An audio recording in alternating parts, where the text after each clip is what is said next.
What's going on, everybody? Welcome back. Hope you had a good weekend. Kind of crazy to say this, but it's June. How? How is it June already? I don't really know, but it's here. It is here. Time goes fast. We are 2 weekends out from the US Open. Getting into major number 3 on the year. We'll be obviously playing major number 2 in our TGC Tours world because we started the season after the Masters. But yeah, major season is definitely well upon us. I will say this much, I am physically, like IRL, gassed. Yesterday, went to my in-laws, we did some demolition work. Took out their cabinets and their countertops and everything in their entire kitchen. And then today, I was out in the nice weather doing a little push mowing. And for those that have not heard the stories, I have a real mower. So when the grass gets a little bit thick, it's a workout. Going up and down the hill in the backyard of my house, pushing that thing. The parts where we don't have as much grass, we're smooth sailing. As soon as we hit where there's like actual good grass and it's thicker, freaking going up the hill like, you know, pushing the boulder up the hill kind of stance with the mower. You know, on your toes, pushing, doing like a sled workout. So yeah, I'm a little gassed. Gotta be up early tomorrow. So stream's probably gonna be a little bit on the shorter side. That's okay. We've got we got True Sim 1 and 2 on the docket for this evening. Let's get into it. Nothing crazy on the dailies, which I love to see that. I'm pretty sure we've checked out the shop from this past week, but I'll just make sure. Okay, a lot of Lululemon stuff. Limited edition sapphire wedges. Now these have obviously been around. Right now the limited edition isn't beneficial. But we don't have limited edition wedges.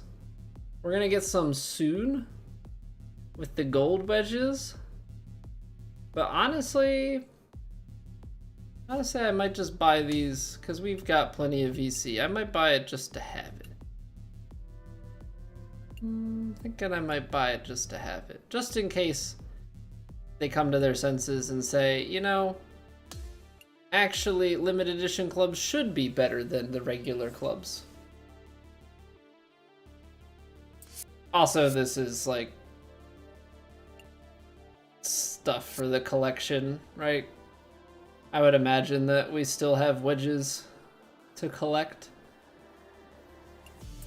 Wouldn't think that we're fully through that already. I mean, there's still 18 collections outstanding, so yeah, that's wedge 9 of 10. We get one more, and we get 400 VC back.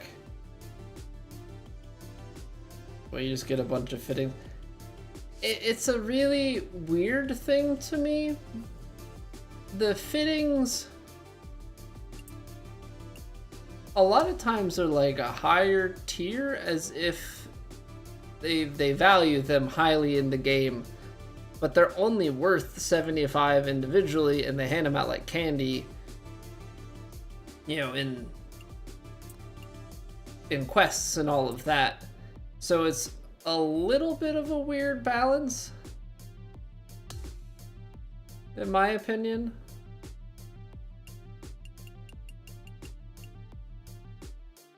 Okay, so we'll get that 10th wedge from completing this, and we'll get, I mean, the 25 VC is whatever, but we'll get. I also feel like the XP thing is kind of weird too. Like, does that XP also count towards the clubhouse pass? I don't know, it's like they put the XP on everything, but eventually the XP is just like fully devalued. Quite a peculiar thing. It doesn't matter. It's not a big deal. I just always have like outstanding questions on some of that stuff. Normal, medium. All right, let's get to it. The John Deere Classic. We haven't swung a club since Thursday of last week. I mean, that's our normal thing. I don't really have time to play on the weekends. Yeah, as much as it would be nice to be able to make other content, make like actual full-length videos and all that, I just... busy man. Living life, you know? Being a parent. Don't really have the draw that it takes.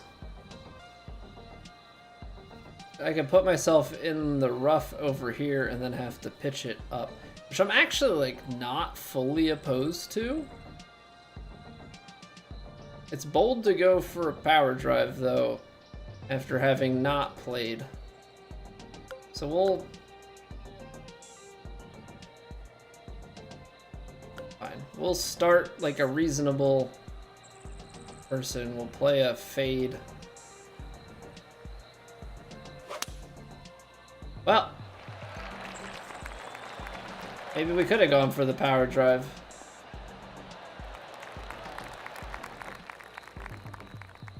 Maybe we could have. What's going on, Not?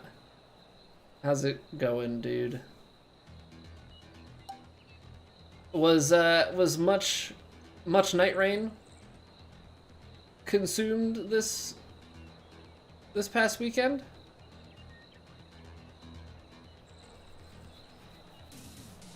I would assume so.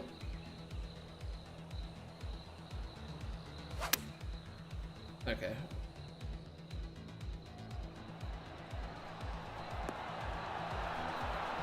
Overcorrected just a touch. I definitely put too much extra forward on that.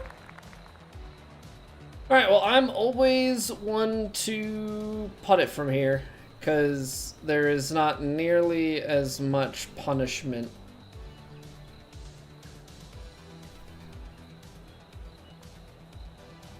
for missed inputs, so.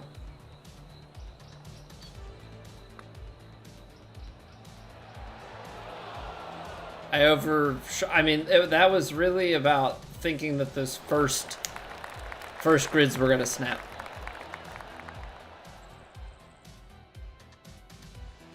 That's really all that one boils down to.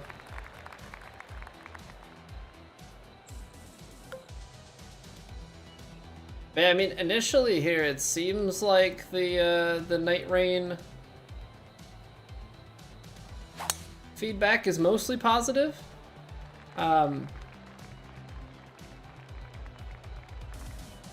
Yeah, I know I know Luis was having some crashing issues on PC. I feel like PC always has some performance issues at the gate with the From Software titles.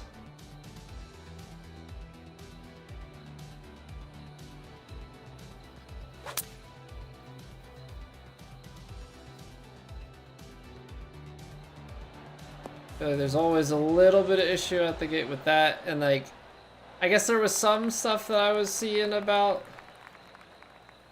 thinking certain things should be a little bit harder or whatnot, but it's also, you know, if it's an opinion coming from like a very experienced Souls player, yeah, that's kind of the tougher feedback to be able to utilize because they're just so much better. So much better than the average player. Yeah, what's going on, Rob? How's it going, Joey? 1v1? Nah. We're getting warmed up for tournament play, so we don't really do 1v. Okay, that was way stronger at the foot. We're getting warmed up for tournament play.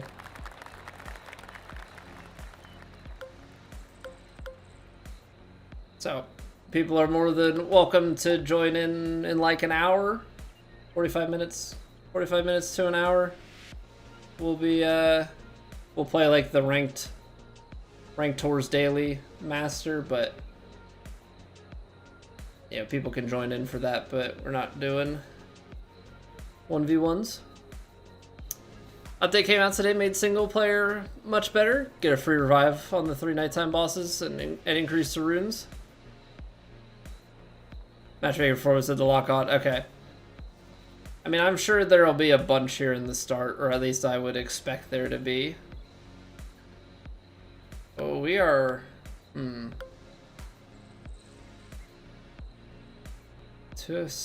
like... 2-6. I guess a full 4 iron might be okay here. Shots playing 206. The wind is going to get cut out of this, but we should land short. And I want to land a little bit left. This is going to creep back left to right.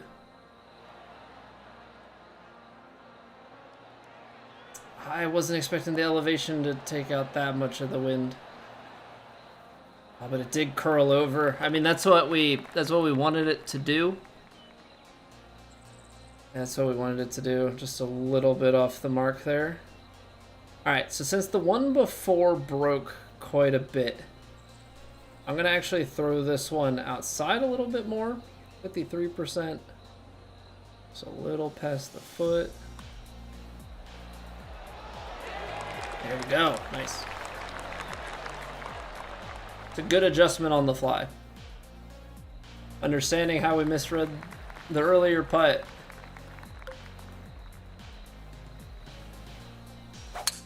And then making this one work for us. We're just striping it, by the way. We're just absolutely striping it.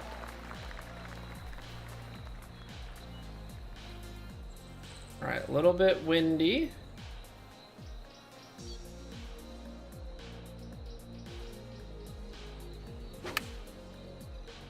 I was really bad on the rhythm because I think in the back of my mind, for some reason I thought that I like had it partialed and I hesitated. That was really bad. Like, I understand fully why I did it, but it doesn't make it good.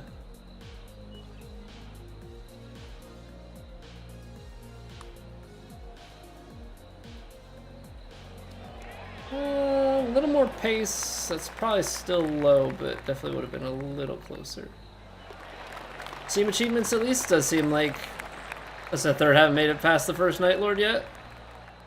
All sequential bosses are okay. Yeah, I know. I haven't watched anything not, so I've just been kind of going on like the little bits that I've seen on like Twitter and stuff. I don't know, it's one of those weird things, like, I want to try and stay spoiler free on it.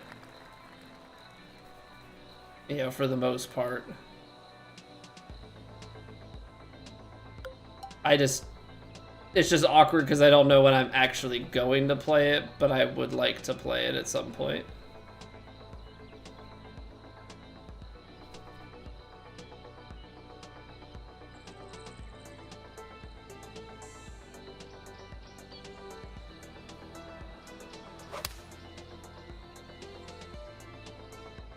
Trying to land it left because it feeds right towards the green here.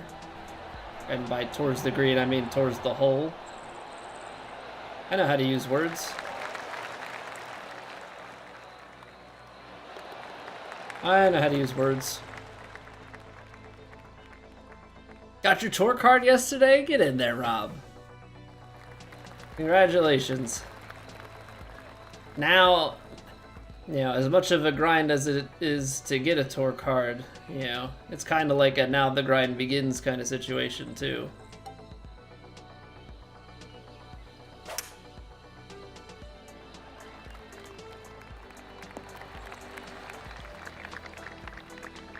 Yeah, what up, Maximo? Now you gotta get better? See, but the mindset, at least in my eyes, the mindset is it's always time to get better. You know?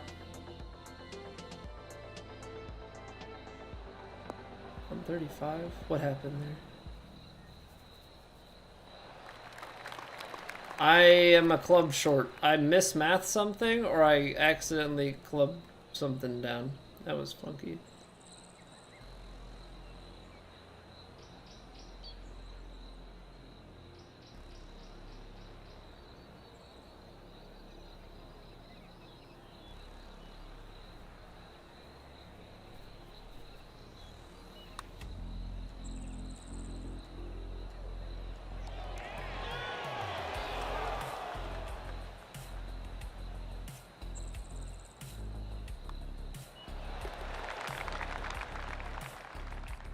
The grind up the flights is the most fun.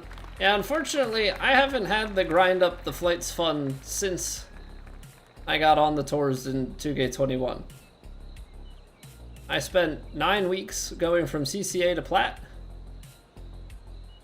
And then we qualified in Elite in 23, and then like a few weeks later we were on Plat. Once I kind of got things to click a little bit. And I'm just in that awkward spot of like, good but not good enough, so, you know, we just out here making a career on the tours, but, you know, we're not exactly winning anything. Just out here trying to make content, hit golf shots. I guess golf shots kind of is our content. Ball spin attack angle, something that's escaped you. Basically, gauge how something's going to bounce, and sometimes it works, sometimes it doesn't.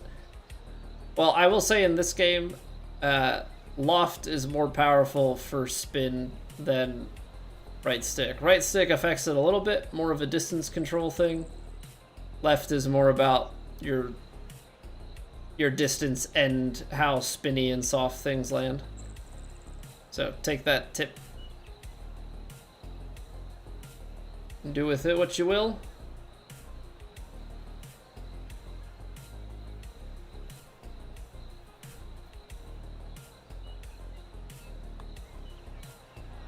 Underswung it by 1%.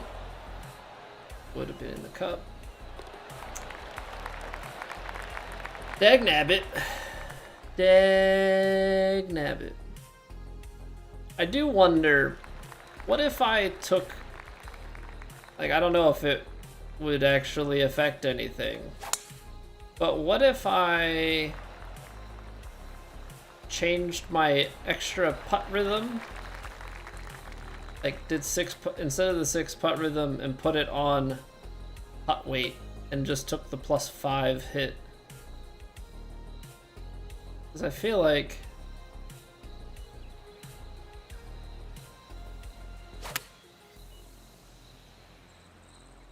we kind of need the weight more than the rhythm at the moment. Also, speaking of rhythm, we're like under hitting by like 1%, which I don't know if that just means we should bump out our power a little bit more. But our full swing is just silky smooth. Missed the contact on that one because I let my thumb drift right, but like we are in the zone, auto zone with this swing right now.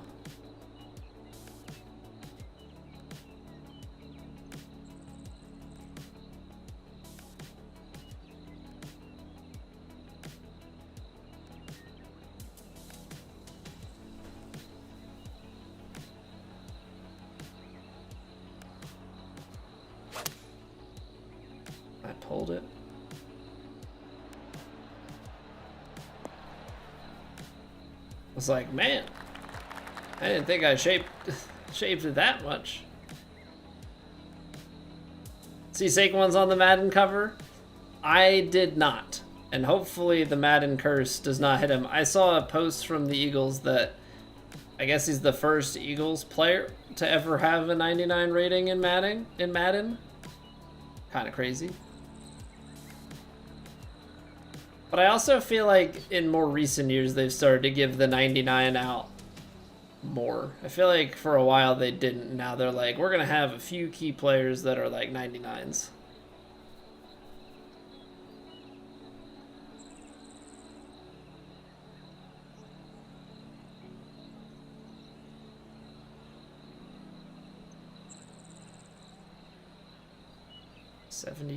%. Yeah, I'm literally 1% off every single time. So I almost need to like over aim my putts by 1%.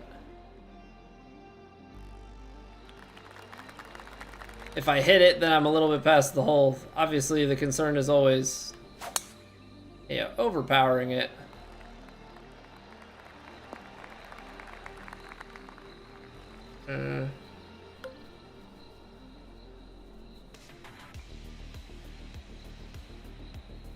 There's nothing to be had here.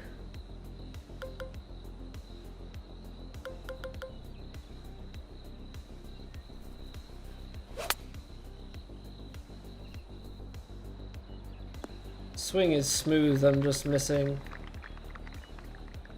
a point here and there.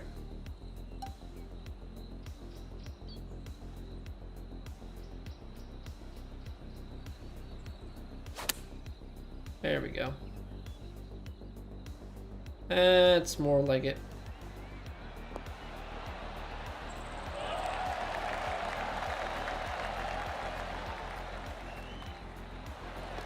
That's more like it. Yeah, it's just all about that, like, the warm-up phase, you know? It's finding that feel and then being able to just kind of get your execution on repeat. You know, I do appreciate that it's not too bad to get going in this game.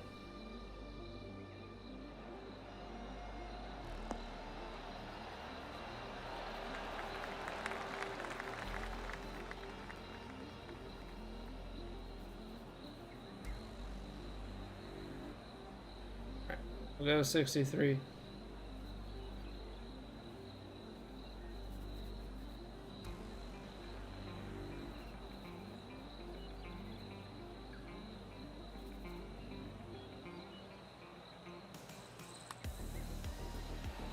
Cause yeah, there's that 1%. There's that 1% under hit.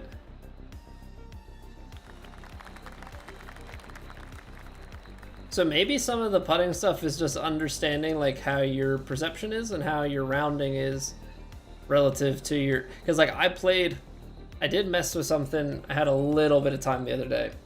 I didn't really play. I played like one round. So they wanted me to do a greenskeeper round, and so I was like, well, let me just see how it is. I was missing power by like 3%, so having the extra putt weight is definitely a meaningful thing.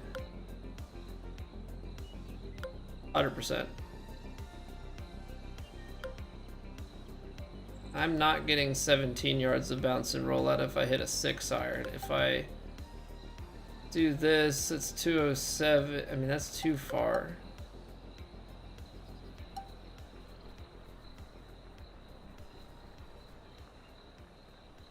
Let's see, 203, 205, 215.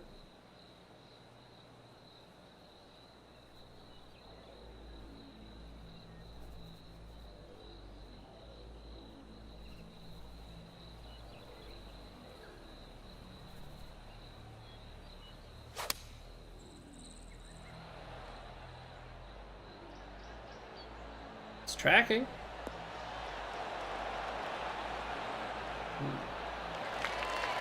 Ooh. I like it.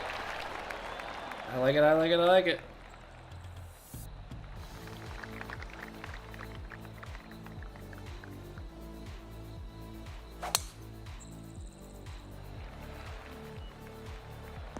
I don't actually know if driver is the right play. No, it is.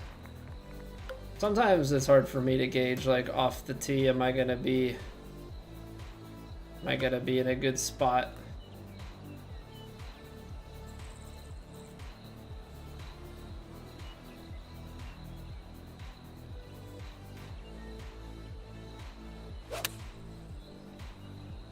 I need to get it out a little bit left.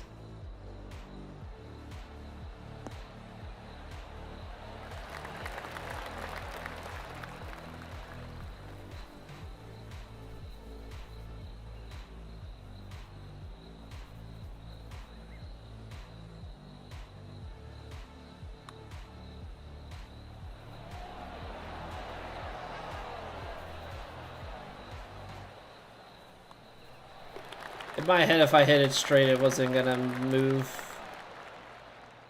I was gonna miss high, like it wasn't gonna break enough. Guess I gotta trust it.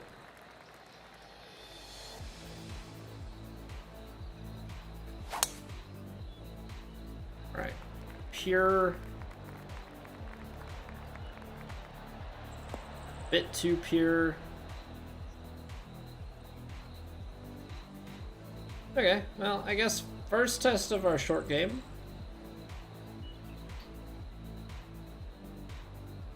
But that actually means we get to play a little pitch shot. It's down the hill and fairly slow. Something here. The other option is to play it a little bit further.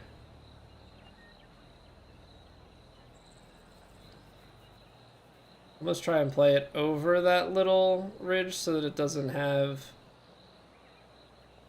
quite as much. 85%, 100.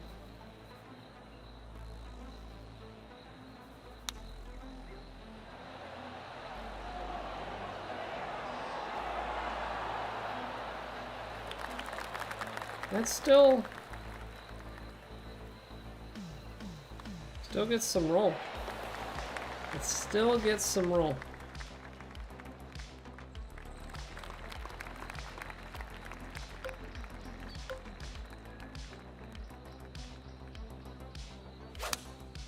You know, I've seen a bunch of commentaries. It's Twitter commentaries, so like obviously gotta take that with so many grains of salt. But I keep seeing commentary around like Scotty and like,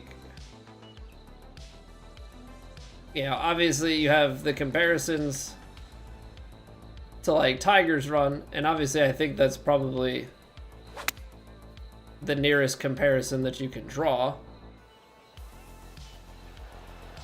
But there's so much commentary that I keep seeing, and it's probably just the haters being loud, but oh, well, who's he played and whatever. It's like, I don't know, man. Like, you can only control what tournaments you enter and how you play. You can't determine who shows up.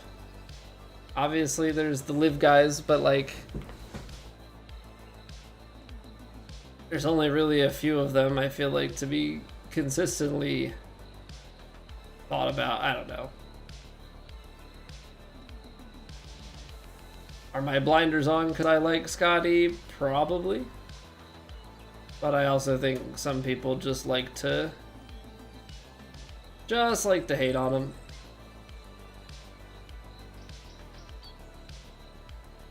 Jack saying in 1995, PGA started juicing the balls.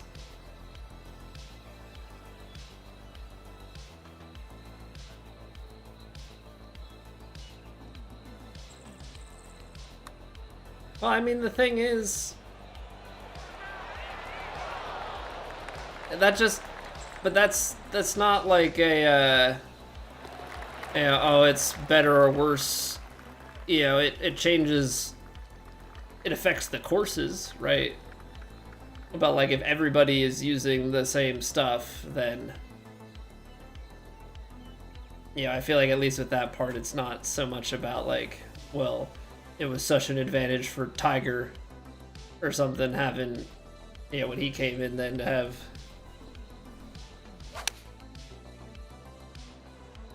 the balls juiced or something, like it's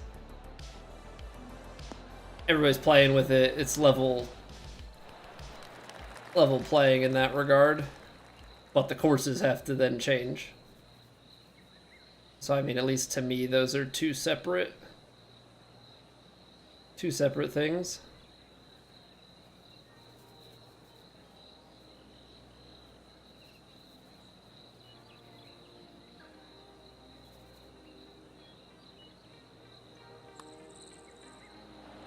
And there's the overhit.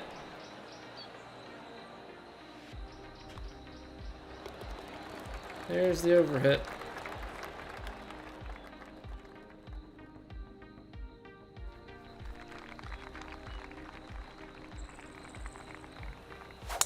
And that's definitely one thing that I haven't... I can't believe that got through there cleanly. It's one thing that I haven't really been having happen much today. Everything's been under by a good bit. I just have to... I think I clear everything. Gotta put a little more. Got 103.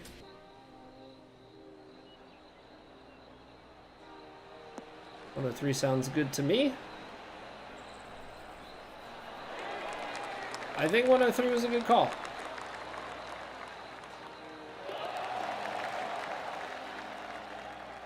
Michael, Tiger changed sports the most in your 45 years of life? Just world movers?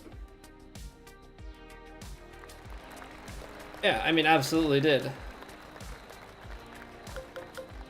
Absolutely did. I mean, in the way that they played and in the,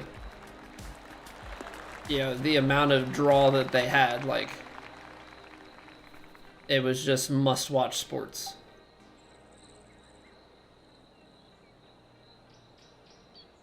Alright, I feel like I need to stretch this forward a little bit, get a little outside of the right. Watch it work in from right to left and then continue to feed right to left off of this slope. Yeah, you are short. Tonight's the night, Santino? You think so? I mean, I'd love that.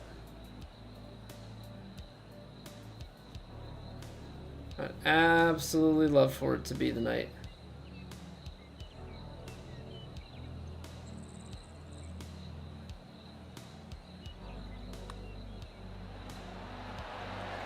There's the putt. Was it a course in America that didn't have a line after Tiger exploded? Yeah, I mean, huge boom to watching golf, to playing golf. I mean, the next closest boom we've had for golf was the pandemic. You know, people going out to play because it was an outdoor activity that they could do.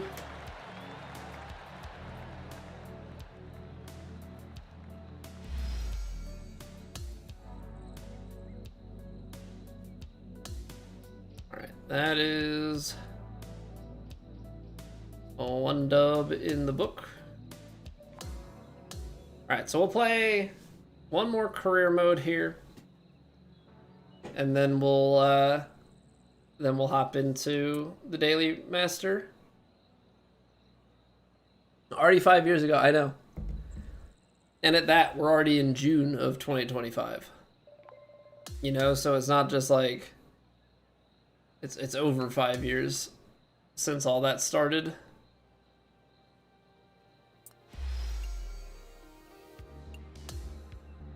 Yeah, it would be an interesting thing to think what this golf directory and everything would look like without that.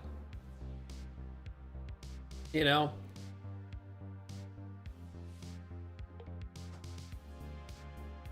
I mean, there's definitely the chance that it would look the same, but there was definitely a huge spike. There was definitely a huge spike of of streaming and everything during the pandemic. I think a good number of those people, you know, stopped with 21, but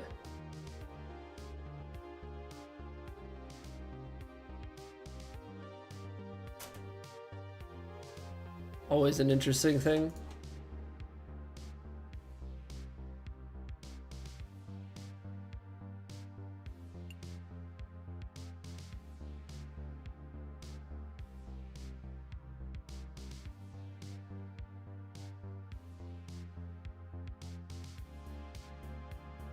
See, I'm just checking on it now. Saying that YouTube is not getting smooth stuff. Everything looks fine on Twitch's end, though. It's unfortunate. There's just not really anything I can do about it. I'll have to make sure to give everything a restart, and hopefully then tomorrow it's fine, but right now it just seems to be a Comcast thing causing it.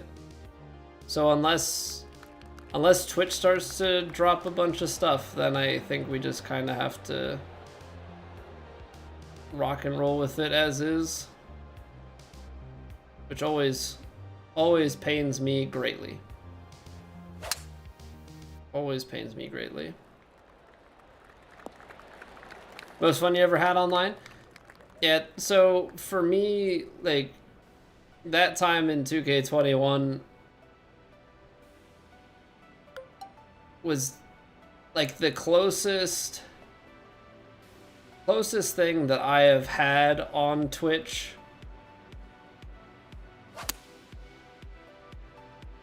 to the like Dark Souls community that I was in from like 2016 to like 2017, 18 kind of time frame. Where you just had a bunch of streamers, everything was super close, and like I wanted to just be watching kind of all the time.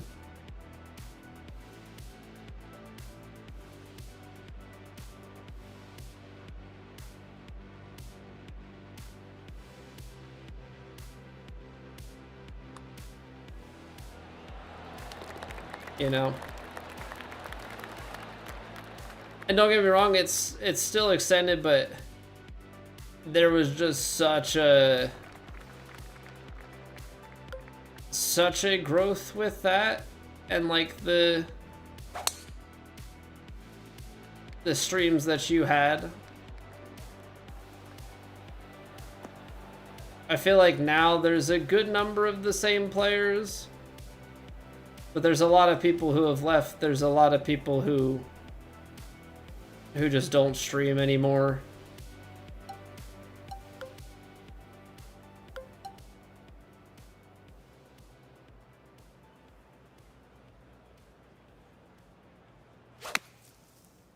I really don't know what dirt does in terms of like the percentage.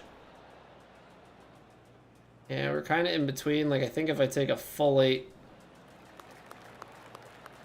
I don't know, full 8 might be okay, but full 8 might also fly out the back. What's going on, Kevin? This is Highfield Golf Course.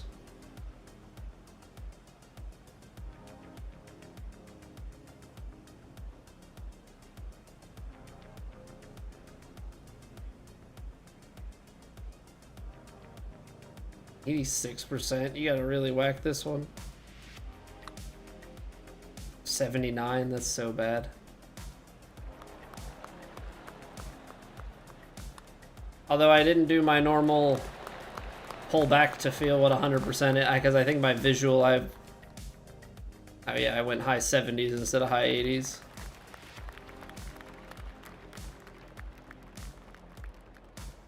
Most of the guys who watch that are gone. Hemo is really it, yeah.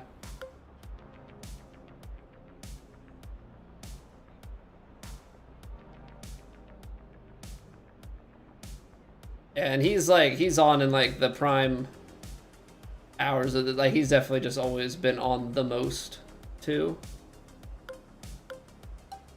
158. into the 160s. Depth perception here is kind of a funky thing.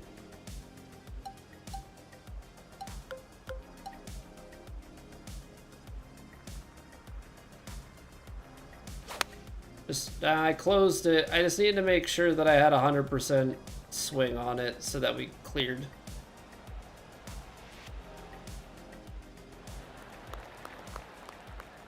What's going on, Nicholas? The trick to hit over 103%. It's tough. It is a very, very tight window. Because the way that it ends up working and why it seems like you can't get over it is because it actually like slow ramps 101, 102, 103, you know, up to 108, and then it drops back down.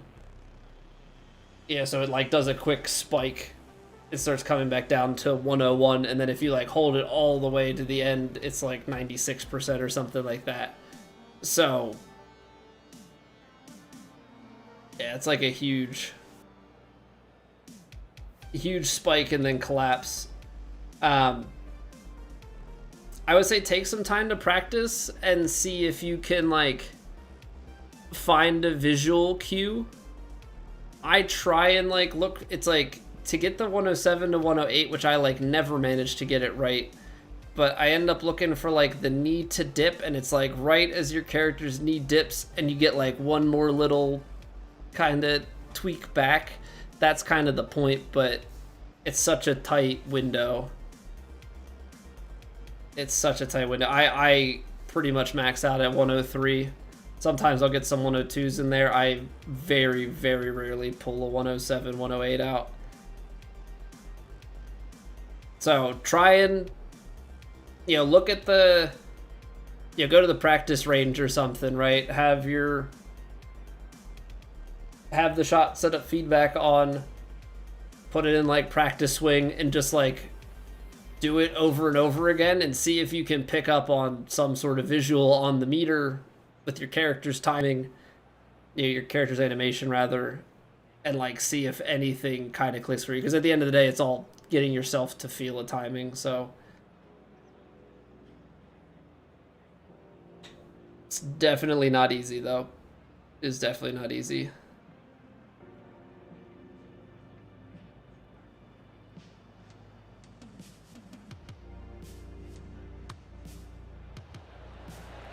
There we go.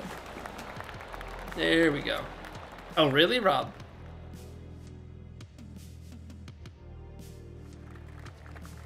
I'm gonna suppose that they are not people that I am familiar with. That's crazy, though.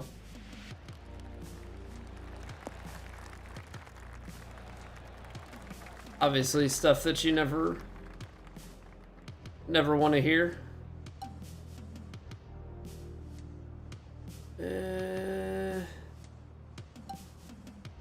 That's too long, yeah. 36. It's a little bit short. Give it just a little bit of loft.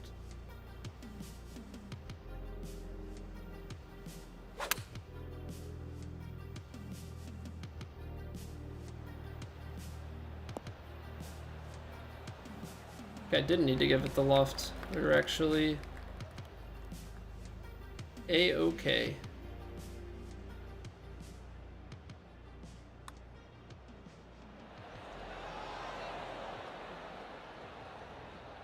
There I was thinking like, oh, if I give up the hole, I'm gonna miss it.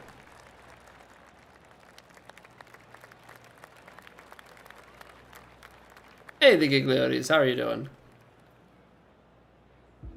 V-Dot, whoa. Really? I had not heard that.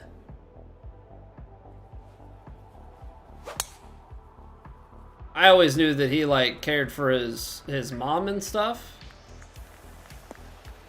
Yeah, I don't know all the details, but I know that he was, yeah, doing a lot of stuff for her. I didn't know there was anything with him. That's awful.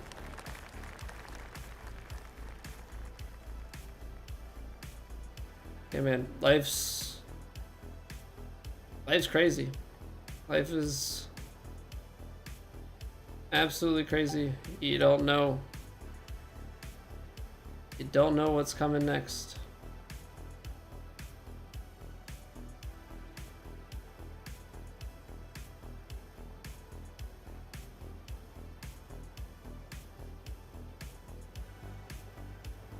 Oh yeah, he was a great dude. Oh. The shaped quad partial?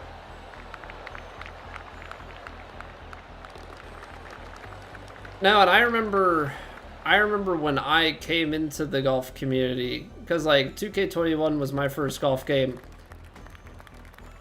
since, yeah, I mean, it was the first golf game that I like streamed. I had played a little bit of 2019, you know, just as like a one-off sort of stream because it was free. Yeah, but I remember I started playing, I got into it, I started playing TGC and everything, and like to me, VDog was one of like the golf community guys. I can't believe I got over to the push. Yeah, he was one of the golf community guys. Because there wasn't like a crazy, like the golf community was definitely not as large, you know, as it is now.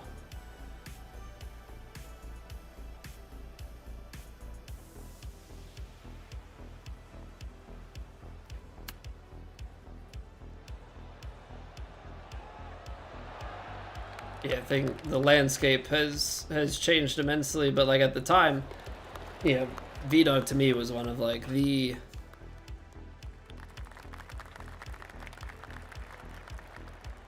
big name, you know, one of the names that, you know, everybody knew.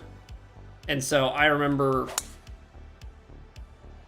getting in, I made CCA, and then like things clicked after qualifying, and I went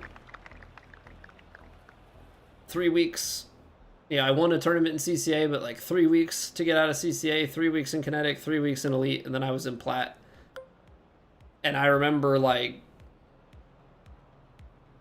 VDog, I remember like going into VDog stream for like the first time and him like knowing who I was. And to me that was like a, oh.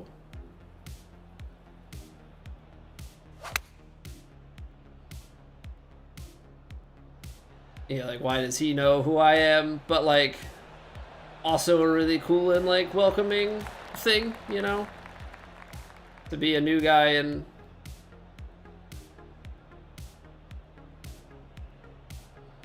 kind of be seen, you know, that quickly by someone who I, you know, would have viewed as, you know, a big deal, I guess, in the community, at least from the outside looking in at the time.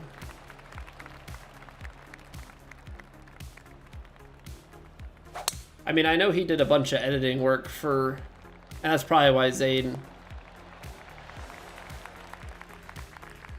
would know that info. Like I think he edited for Zane and stuff, and then I think he edited for Hemo for a little bit when he was first dabbling in the YouTube waters.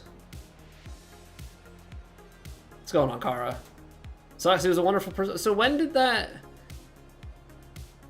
all happen? Like, how am I so out of the loop? I don't know why I'm asking how I'm so out of the loop. That's just my life in general. I'm so out of the loop on everything.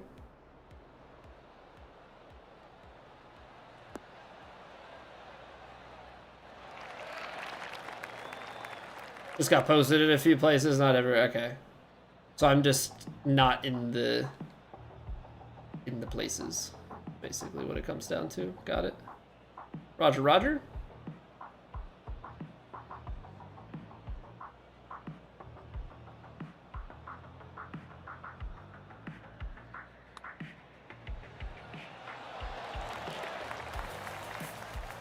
Yeah, what up, Dustin? Zane's Discord, okay. That makes sense. I don't think I'm in Zane's Discord, but it's also the type of thing that I'm in like 100 Discords and I have like 96 of them muted.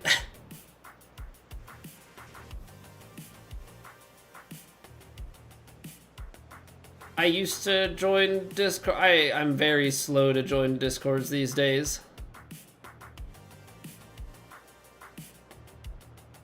Well, because, Car, you have, like, I started streaming in 2016. Discord was fairly new at that time, still.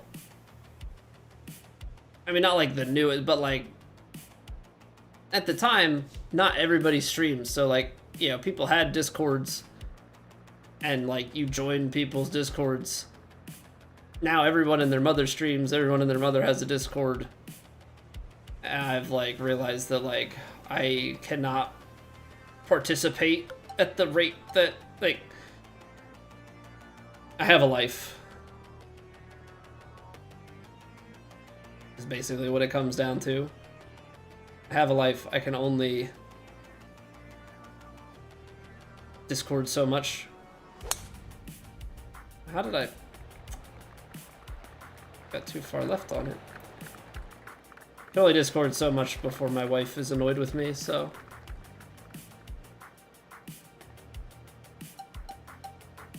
I do a little bit.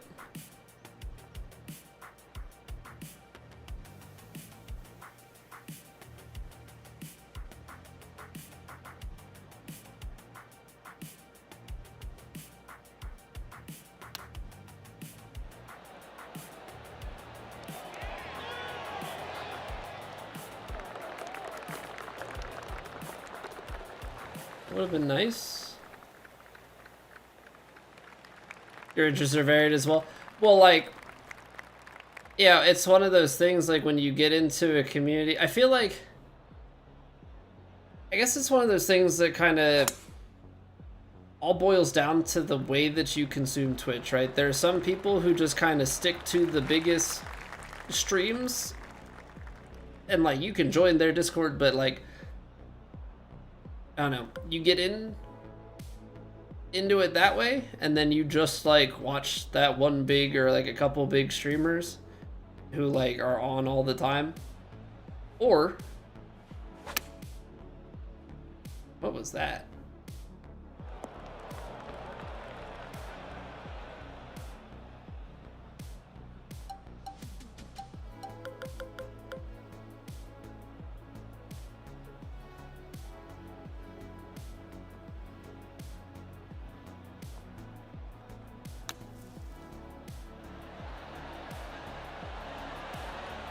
What was that?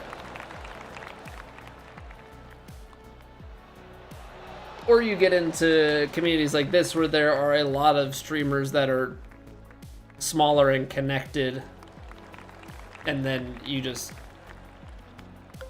because of that, have just like this large quantity of people that you're familiar with who make content. You know, interestingly enough, like, when I started watching Twitch in 2015, I watched one streamer who streamed pretty much my entire workday, and that was the content that I consumed. Not that there was a Discord involved, but, like, that was just how it went.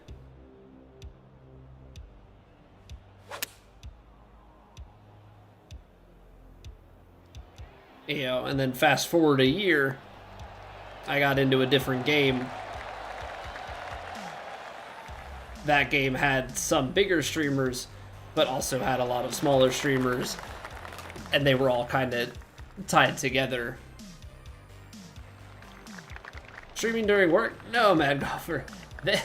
They're a full-time streamer, but they streamed during my work hours.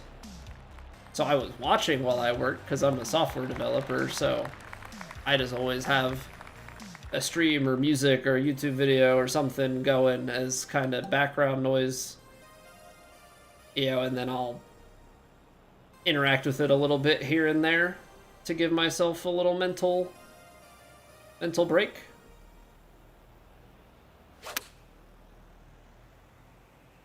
funny enough, they were also Finnish. So I guess there's just something about Finns in content for me.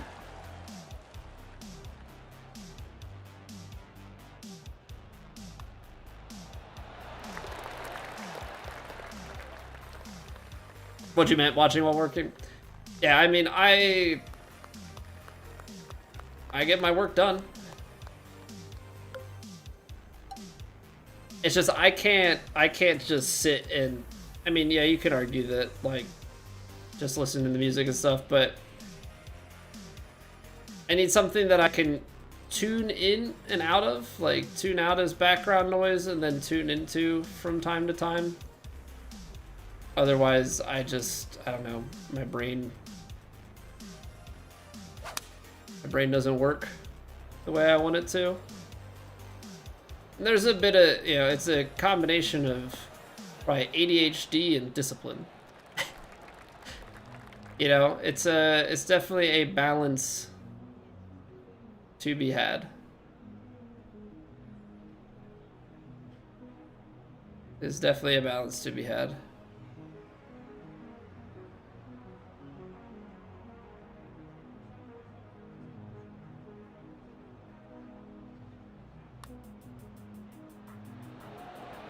Oh. So close. Drawn to Europeans for one reason or another. Finland, Poland mostly.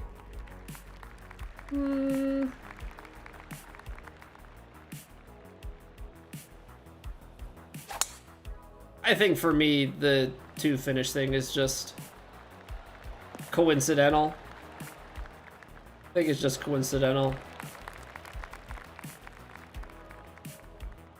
Because I would say most of the people that I watch are American. The occasional Aussie. Aussie, Aussie, Aussie. Oi, oi, oi.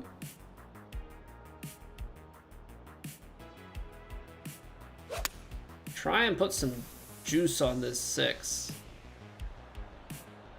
That got too far left, though.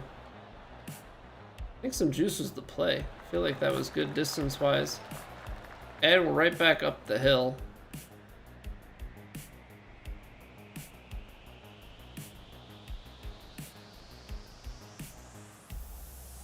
$69, nice.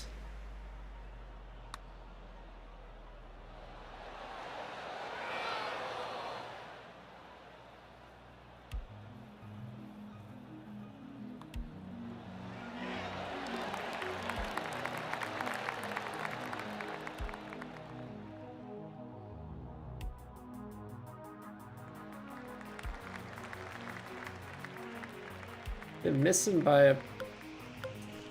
Maybe I don't want to add that much. Been missing by 1%, and I think that that's a good play to be making.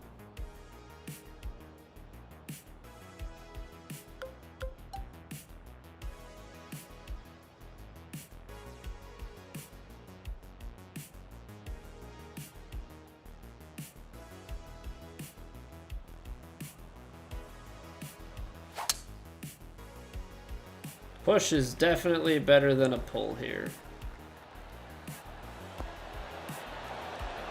It's the way that we're trying to find that gap. Rather play it up into the hill than not. Streaming hockey? Okay, well that makes sense. That makes sense, right? Because I don't really, like, Hemo played NHL, but I met him through Souls. And the other Finnish guy that I watched was through Hearthstone. So, yeah, my interests are also all over the place, but I haven't played or watched Hearthstone content in years. I don't really. Oh, it's a 2% underswing. Gosh darn it.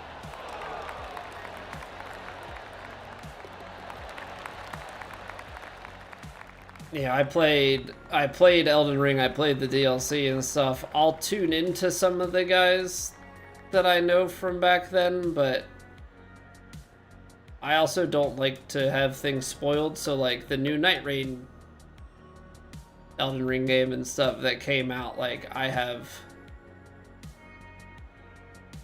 not watched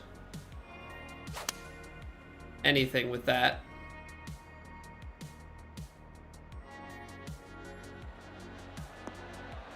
I was hoping for it to land like just a little bit further, but unfortunately we ended up landing like on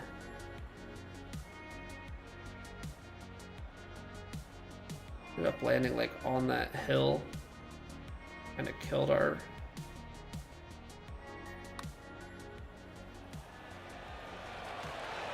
nice. Got our momentum a little bit. Speaking of Battlefield, one of the streamers you watched for years became a chef. Got a serious girlfriend, left streaming. Happy for him though. Yeah, I mean that's kind of the. That's just one of those things with streaming is like some people.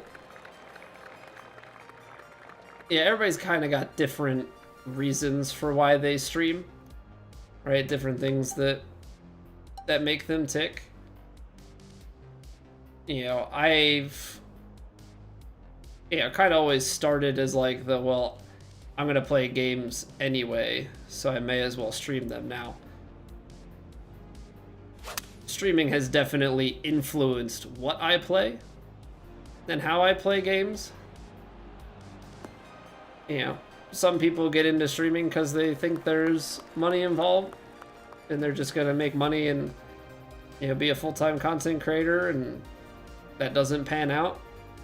You know, for other people, it's just life kind of takes over. And, you know, I've definitely been holding on to this hobby for a long time now. But I kind of know realistically, thought it was going to break just a touch more, catch the high side of the hole. Yeah, I've almost come in like a week or two. I don't actually remember. I have to like dig deep into the depths of Twitter to figure out when I always forget what my stream anniversary is.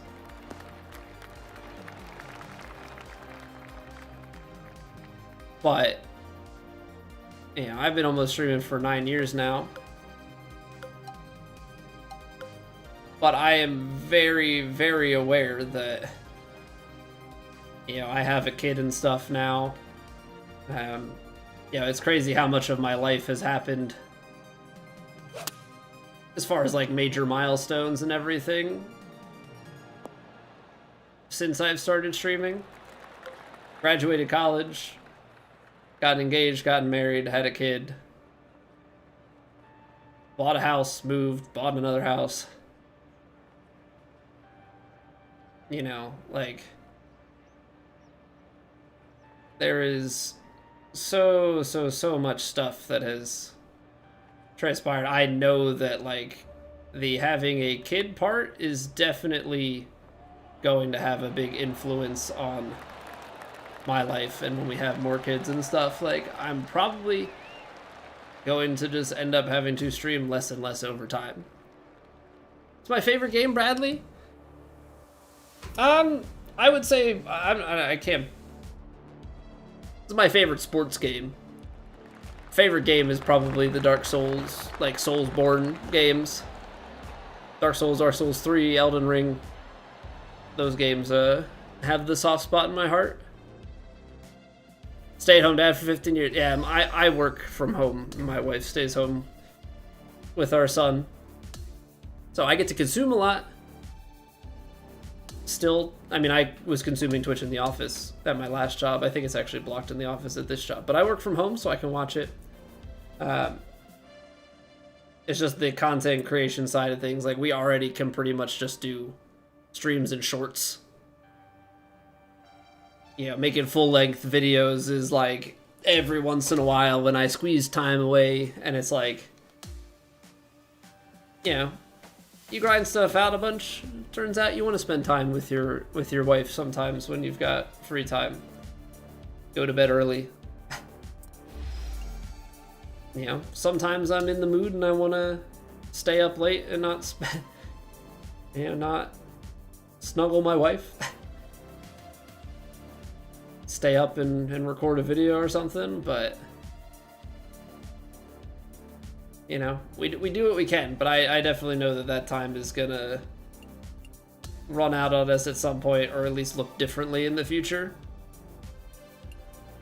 Yeah, at some point we will have another kid, have to take a bunch of time off. And then who knows? Because overnights, as parents know, get chaotic with a newborn.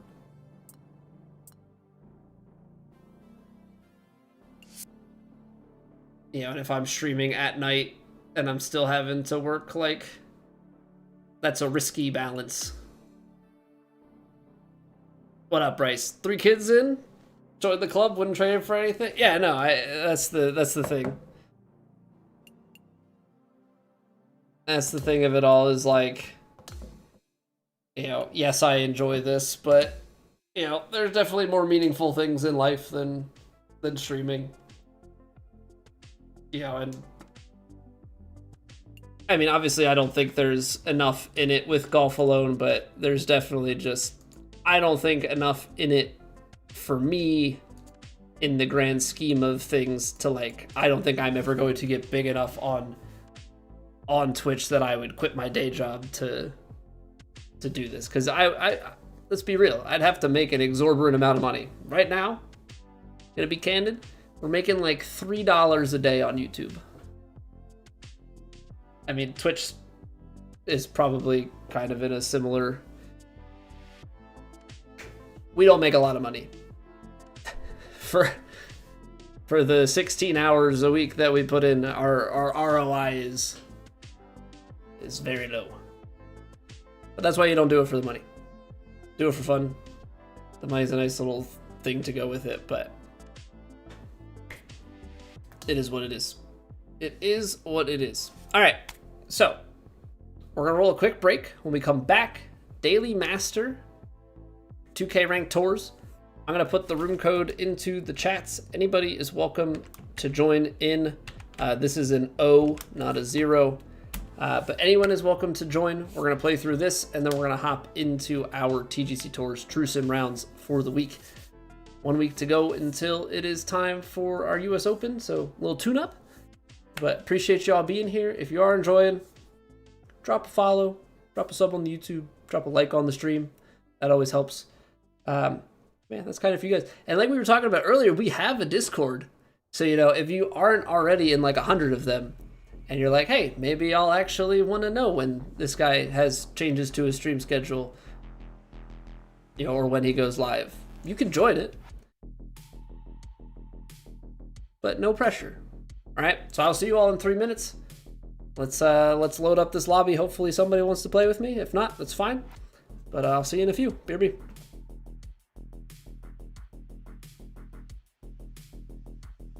It's raining. Ads.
Okay, we're good. I'm gonna leave it open for like another minute or so. Again, if anybody wants to join the Daily Master for the 2K ranked tours, anybody is welcome. That's the spirit, Joey. That's the spirit. Yeah, anybody's more than welcome to join. Skill level does not matter. We're all just playing at the same time. So don't be scared. Don't be scared. What are the conditions looking like here? Very high winds. Firm, medium, fast. Nice. All right, it's kind of like a little bit of plat warm up. In set 2. Okay.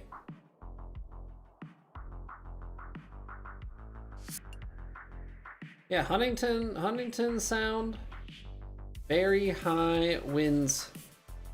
That should be a good time. That's what everybody likes to warm up with. Although it's gonna make True Sim feel on the easier side, because I think there's medium and high winds. Because I saw Franz posted that his best rounds were the high winds.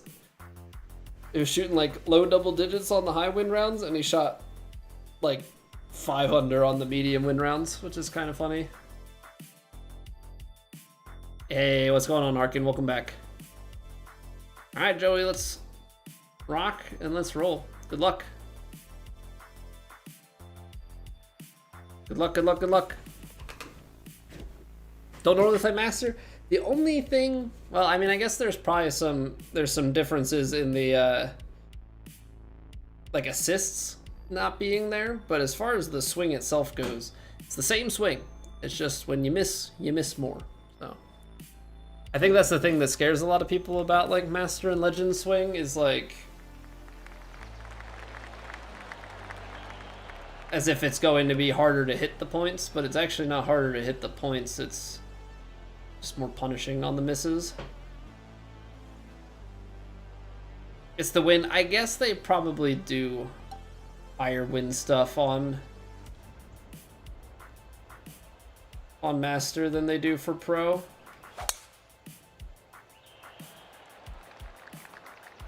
We're just so jaded at this point, because we've played TGC tours on the Platinum Tour for like 5 years now, so we play on high and very high winds pretty frequently.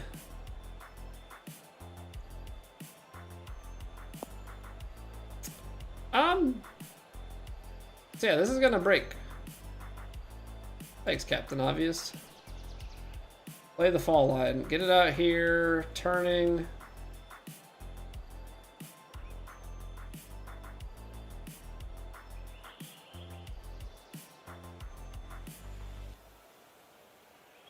%. It's over. I mean, I'm trying to break this in from the high side down. I can't see the hole because of the little animation thing. That was close. He's pissed about it, but it's a tap-in birdie. I don't know why he's so angry. I don't know why he's so angry about it.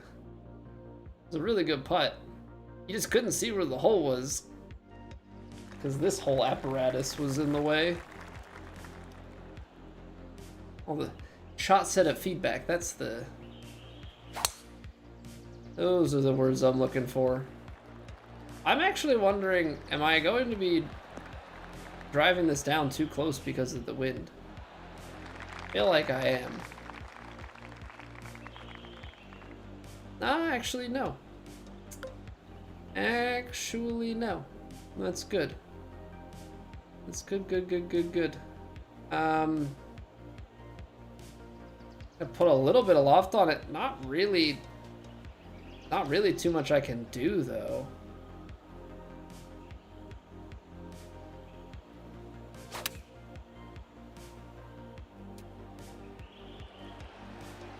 It's firm with very highs, so like you just kind of have to play it short and try and skip it up there.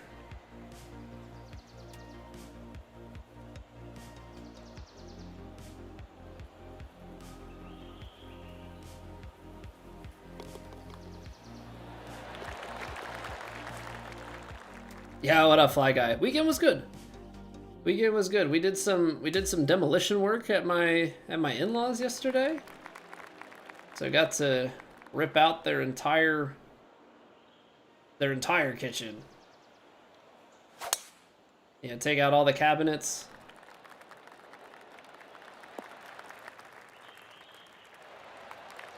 Countertop, sink, you know, everything. So I did a little demo work yesterday, and then it's actually nice weather today, so you know, I was outside mowing my lawn. You know, just being a good suburban homeowner.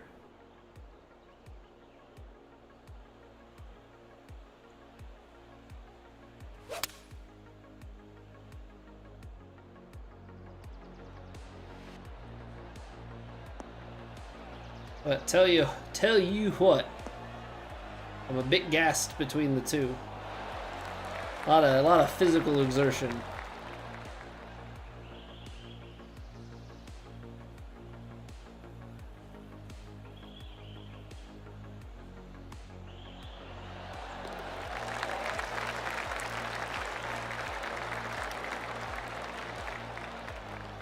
Yeah, I mean, I have a real mower. I'm waiting. We're in the process. You know, talk about suburban homeowner. I'm in the process of getting zoning permits to get a shed. So at the moment, I don't really have room for like a proper push mower. I just still have the real mower from when we had a townhouse and had like maybe 50 square feet of yard to maintain. So I've been push mowing with that thing. When you have the sections of like, there's not as much grass, there's some weeds, real easy going. Once you get to like the good grass, it's a little thicker, man, some resistance starts to build up, and then like our house, it all slopes away. So like when you get to the good grass and you're pushing back up the hill, you're getting a real, yeah, you're on your toes, really pushing. That be some physical exertion. All right, well, this is playing like an 18.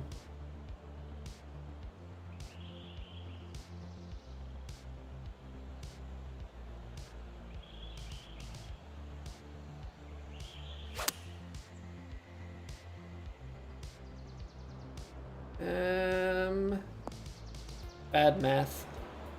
Somewhere bad math. You ride for the most part. We have a little under like a half acre, so it would be very convenient to ride mow, but it doesn't really make too much sense for me, I don't think, to get one. So I'll just end up getting a gas push mower once I have the shed. And that'll definitely take the time to mow down, because like today was like I was pushing and it took 2 hours. I mean, I was also a little bit interrupted, but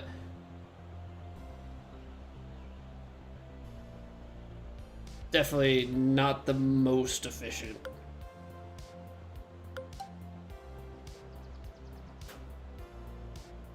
Definitely not the most efficient at the moment.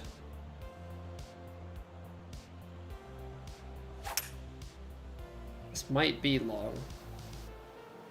Trying to loft it to take some out. I just don't know how the hybrid's going to release. Oh, that's perfect. I did not fins. We're going to be getting into True Sim after this. But we're still kind of in our warm-up phase, so to speak.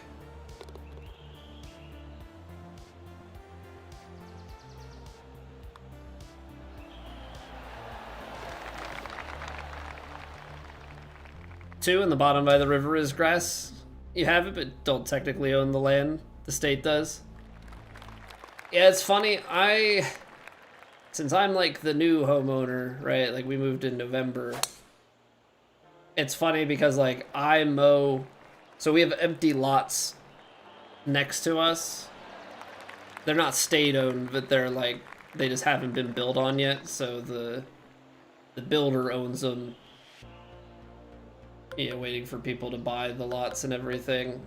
And so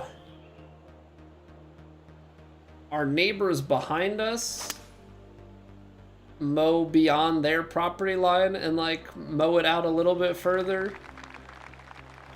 But I like try and mow to the actual property line. So there's like it's probably like a 2 or 3 yard, probably like a 2 yard little bump or so where they mow a little bit further on the one side.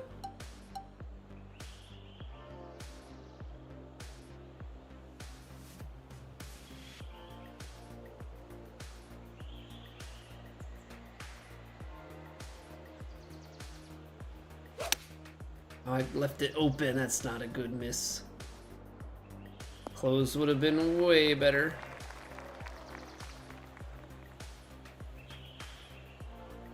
You almost have to feel like short-sided here. I think you have to chip this into the hill. Anders swung it.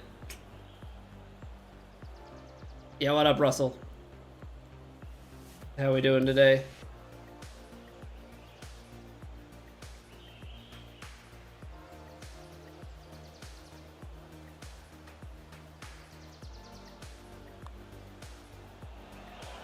There we go.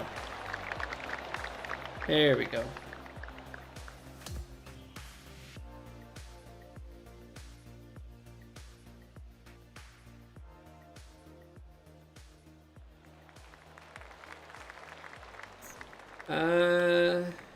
We're gonna have to lay this up.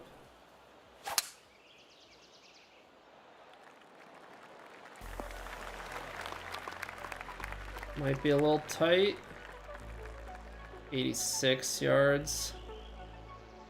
Gonna be an awkward one because I really don't know how at 86 yards this is gonna play with the wind.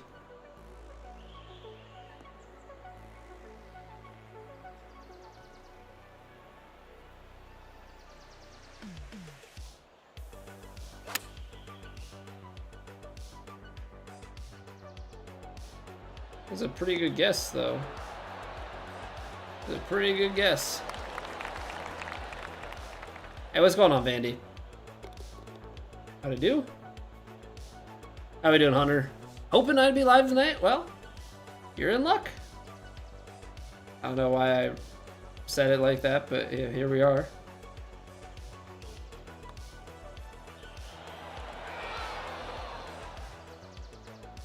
I gave way too much respect to those beads.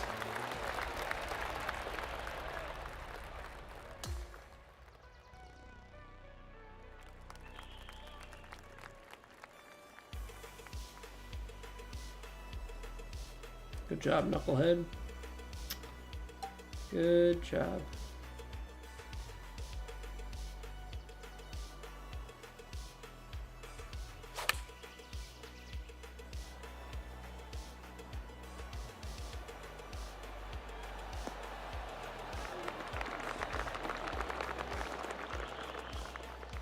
Tried to steal my greeting, but I just soldiered on like a soldiered on or completely oblivious to the things that I say on an average, on a normal basis.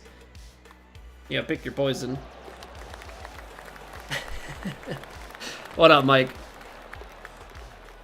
You shot a 79 in a 2-man scramble this weekend. Use a majority of your shots except for putting. Play a quick 9 and shot a 47. I finally booked my first tee time of the year. Nah, we're not going for that. Finally booked my first tee time of the year. Planning to go next week. And there was a beautiful, I posted it in Discord because it was so beautiful. It says, and I quote, "Tee times are booked for 4 players. However, you are only charged for the number of players playing at check-in." That to me reads, I get to solo tee time. Oh, I'm horrible IRL. I'm a 26.6 handicap IRL. 93 is my best. I've broken 100 a handful of times. We're trending in the right direction, but I haven't played since like probably September or something. Yeah, I've been to the range and whatnot, but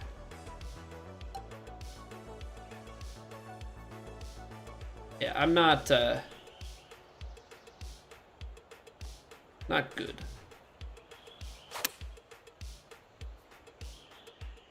Not good IRL. Good at video games, though.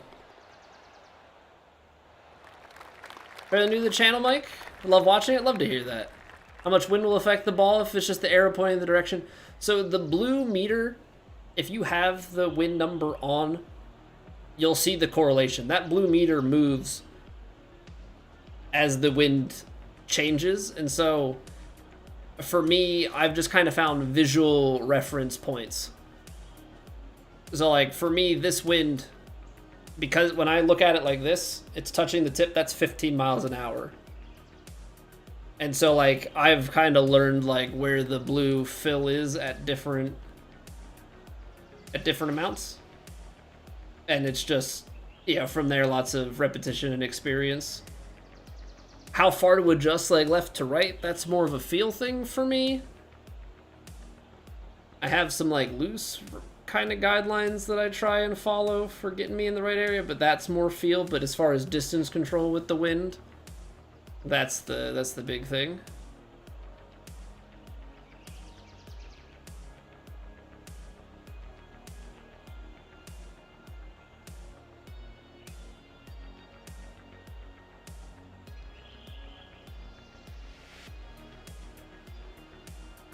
I don't know why I'm like misreading this.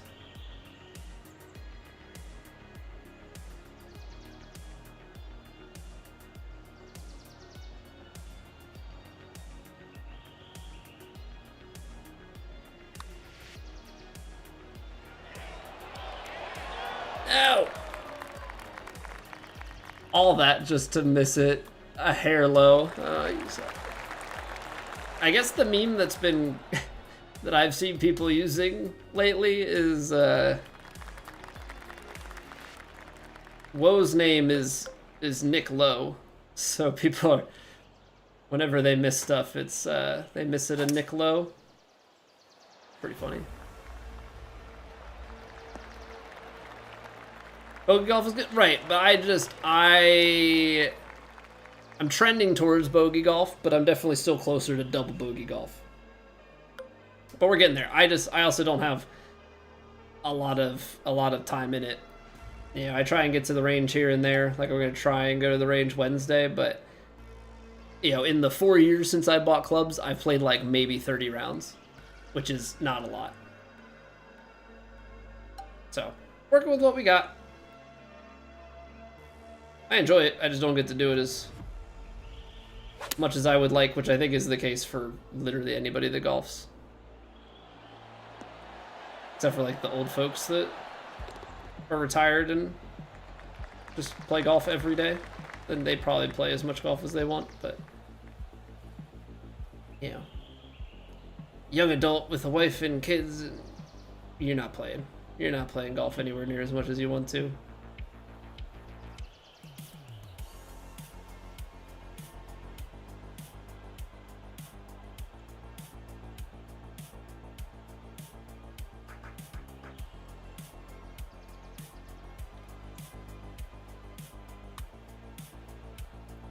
I am still not reading that enough. Dang.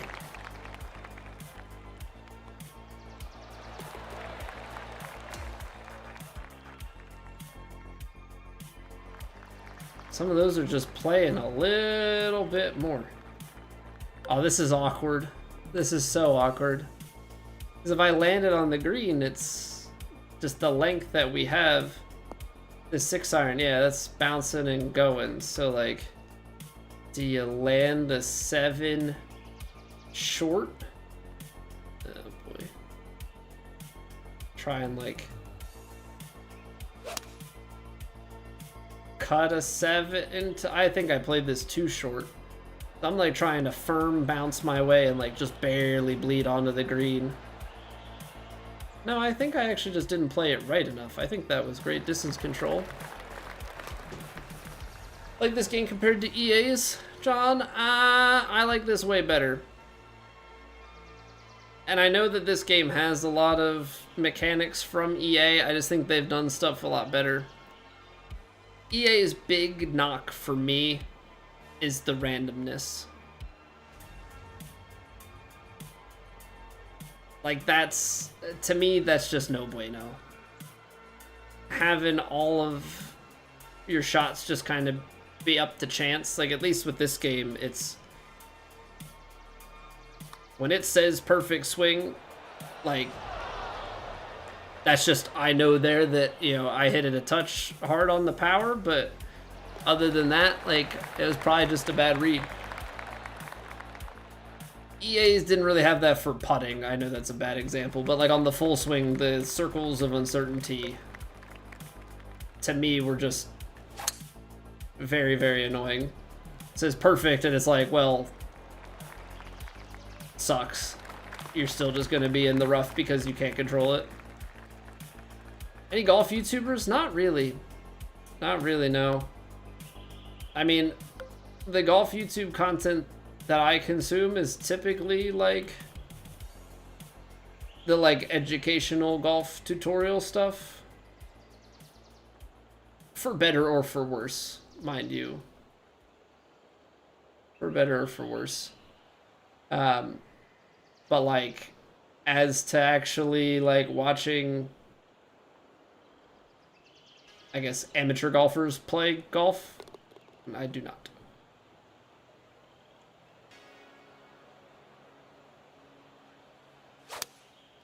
Keep pushing it. Getting a little bit too far left.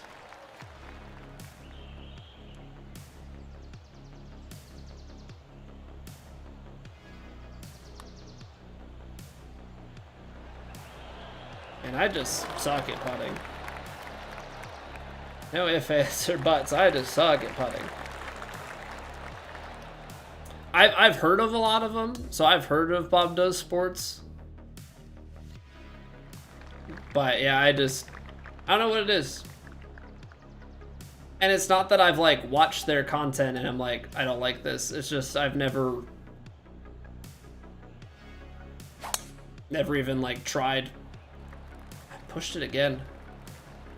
Everything is pushed. Big bounce over.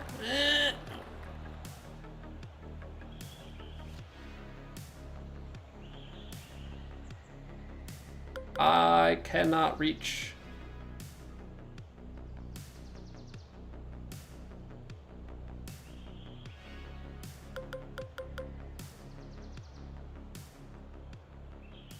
I mean, if I get it to like the front part of this, we're on wedge territory.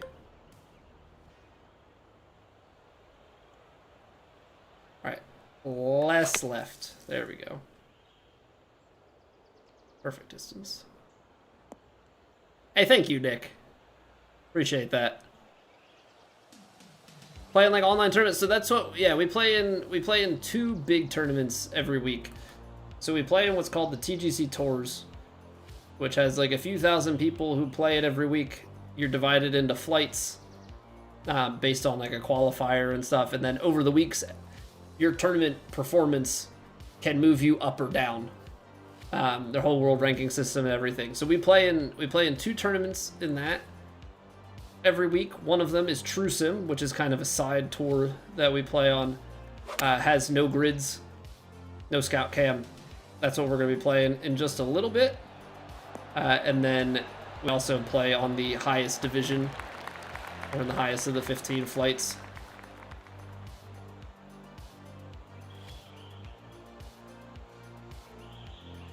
So that's our main shtick, so to speak, in terms of the content.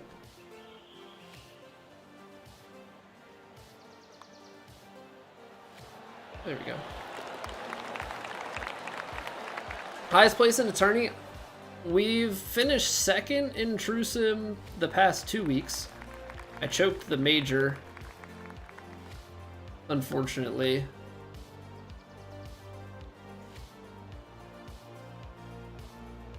Choked the PGA.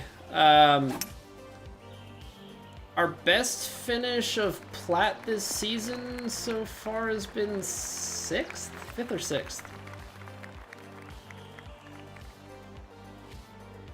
Yeah, so all the stuff is my player driven. You can't play in pros because it's all run through the societies in the game. They have API access. They're able to actually like pull API data and everything in and put it into a website.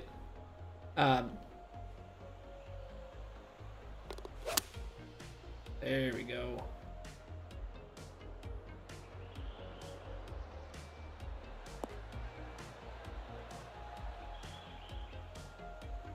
And so there's no pros allowed in societies.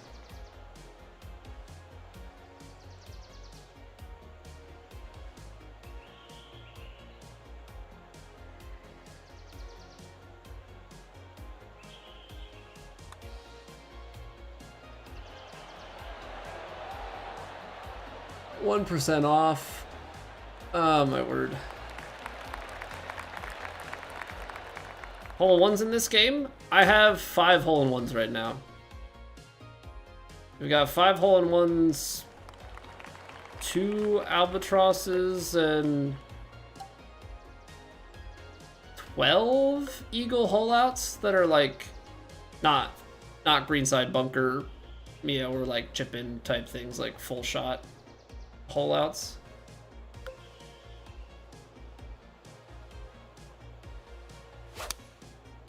Close the face on that, but I'm just trying to lay this one back a little bit.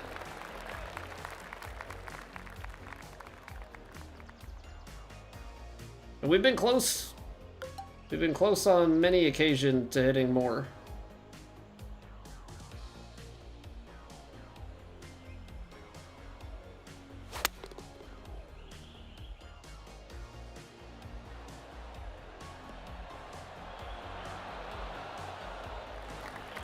So it'd be very me to make a comment and then hole one out, because I've done that on a couple occasions, which makes for great clips. Kind of. It makes for like great stream moments, but as far as like the clips that people like to watch, a lot of times they click away if the golf shot doesn't happen right away. So like if I have like a good talking build up before it, it doesn't actually play out as well as one might hope in terms of like posting it for content. Just fine. Please stop doing that, Colby. Stop it. Man, ace across the other day. Didn't even see it hit the shot, got distracted by Ruckus in the house, came back and it got in. That's epic and awful at the same time. Yeah, if we were hitting these putts, we'd be having a great double-digit round, but here we are, just missing putt after putt, because I'm really bad at putting. This is playing 192. 20. Yeah, I think we're gonna have to play the 4-iron and hope that it kind of carries enough and gets back to where we need it to. Hold it.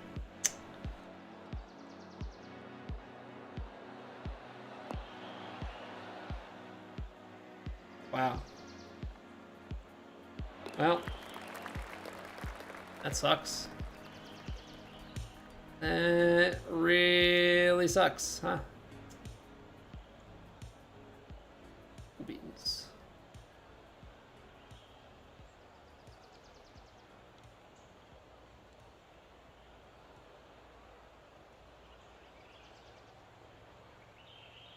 %. I underswung it by 4%. Cool. Even with the vibration. I think my problem is we were playing without vibration, and so I was getting in a groove of missing it, but now that the vibration is here... Okay, you can just kick rocks, putter. Eat it. Just eat it. I don't know. Not good at insults. They do, John, but on the difficulty that we play on, it is disabled. And thankfully, they actually disabled it in competitive matchmaking as well, because that was like the dumbest thing, to have a competitive mode where people were just sitting like putt previewing. Like, ah, yes, the skill.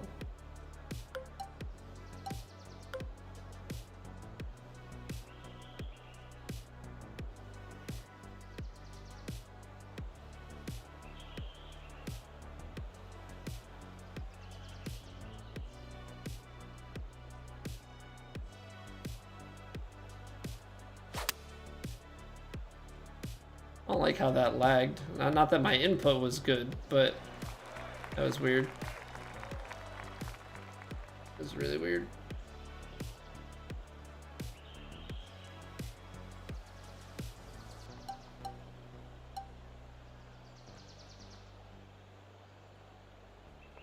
Such a tight window. Don't want a long flop. Give me like a regular flop.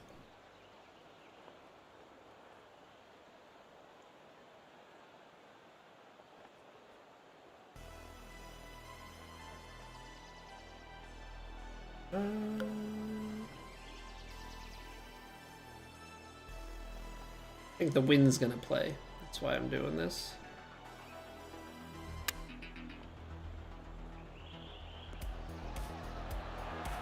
It's crazy that I am still off by that much. I was just kind of assuming that I was gonna miss high side. Like the way that this round has been going, I was like, this putt's gonna miss. Hopefully we can find some sort of rhythm.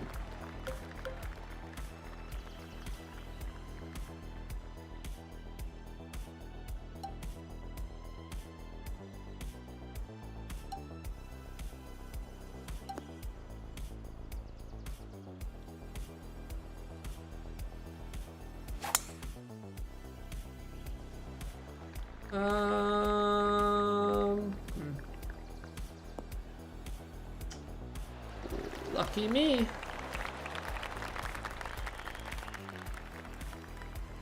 Nothing like ping-ponging your inputs, though. We're building the confidence, you know?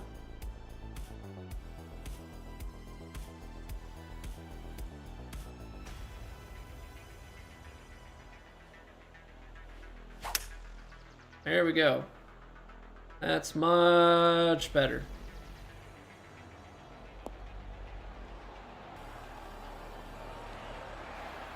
That's much better.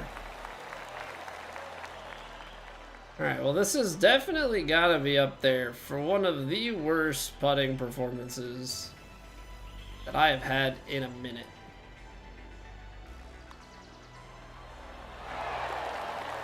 But we end with an eagle putt, so I guess, you know, there's a glimpse of hope. I should have been so far into the double digits, but my putting was horrendous. Well, GG's Joey, thank you for playing.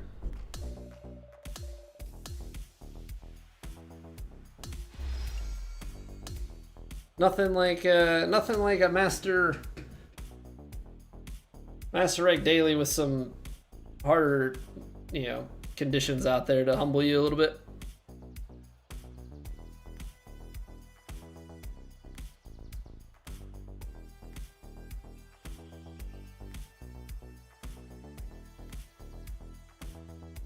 But yeah, to what we're talking about with the tourney placement and stuff. I have won True Sim in the past on 2K23. And I've won at lower flights back in 2K21, but at the highest level, I think my highest finish is like a second or a third ever. But yeah, like a fifth this season, and then True Sim so far, second. It's tough out there. There's some very, very good players that we go up against, so we try our best. But we definitely lose, you know, the most strokes putting.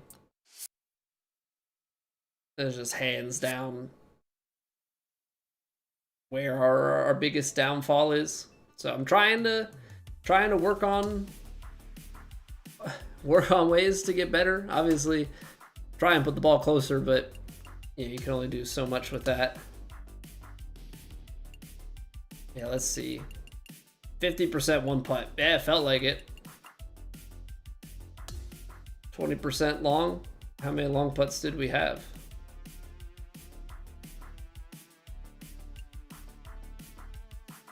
It's not gonna tell me. I don't want to go digging because 20% is so far. Oh, there we go. We were 2 of 10 long, but this is the kicker here, was the like 5 of 7. So we missed 2 makeables, and then just like the long ones were all just skirting by. And I guess we 3-putted that one bogey. So yeah, very well could have been into the, like, comfortably into like that 12 to 14 for sure. But yeah, it is what it is. It is what it is. It happens. Now the key is to just kind of erase that from our minds, and then as we play True Sim here, you know, have a bounce back. Have a little bounce back.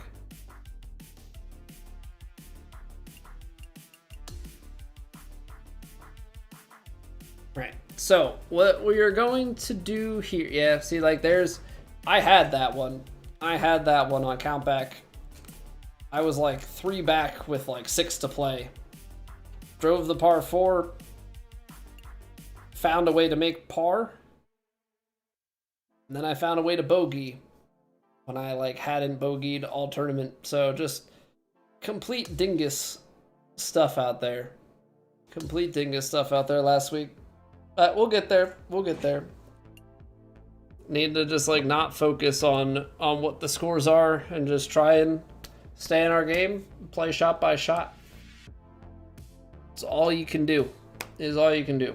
All right, well, I appreciate y'all being here. We've got 2 rounds of True Sim to get through this evening. So what we're gonna do is we're gonna take a quick break here to clear the pre-roll ads out of the way.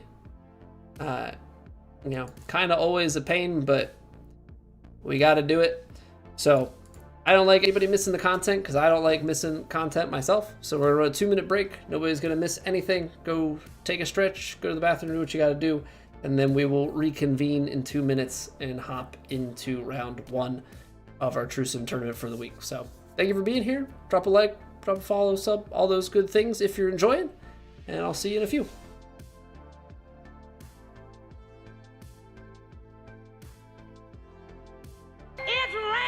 Ads.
Okay, we are back and ready rock and roll. Now, some will remember last week we were a little bit sick through a lot of the week. It's been weird because, like, I'm pretty sure the symptoms all feel like it's COVID, because that's what I've had these symptoms with it many times before. Gone through like the gambit of it, because like all of my symptoms are like a cross between cold and seasonal allergy. So like I've felt fine for like a week, but like I've gone through waves of like really runny nose, and then not as much with the nose, and kind of a cough, and then the cough goes away, and then it's more like congested. It's like, what are we doing here? What are we doing here? I don't know. Really have no clue, but that's where we're at now. And like the raw nose feeling is awful. Awful. Anywho. The Canadian Open here. Canada Open for TrueSim. We are heading out to the links at Union Vale.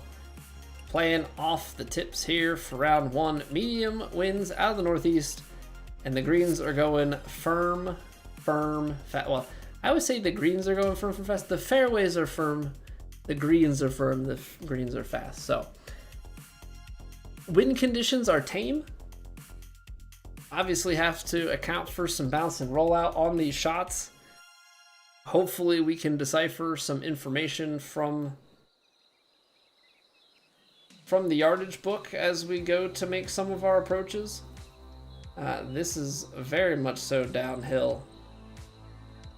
Hopefully it's not crazy, because that's down 14 yards, but it's definitely down more and then goes back uphill.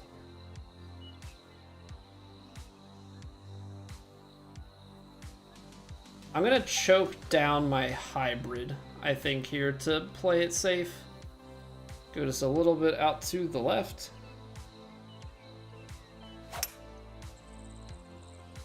Okay, need to be a little more left and a little more right.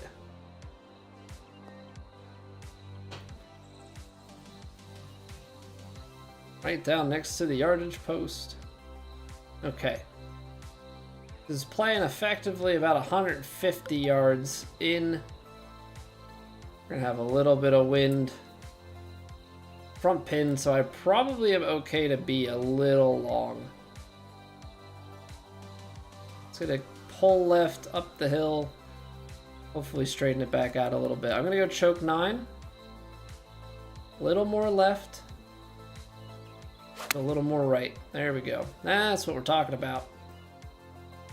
That's what we're talking about. Firm hop, and then we'll just stop right there. Thank you kindly. Okay, a little bit of slope. I have to be mindful because I've definitely gotten in trouble on breaks like this before. Put it just outside. There we go.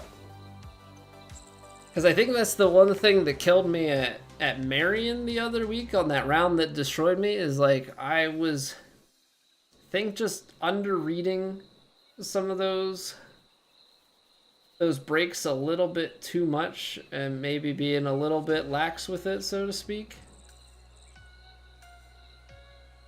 So hold on here.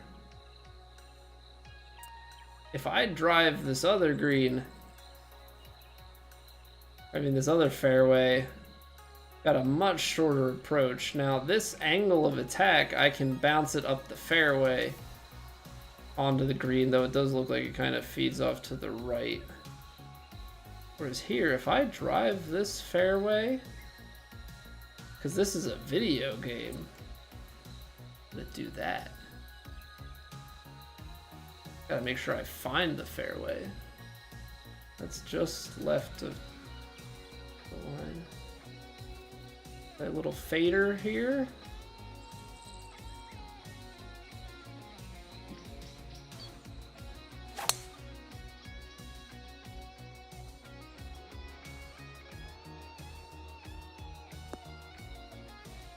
Oh yeah, and we played it enough where we're out left of that tree. Oh, this is gorgeous. This is gorgeous. It's playing about 158 yards. And we're gonna carry it.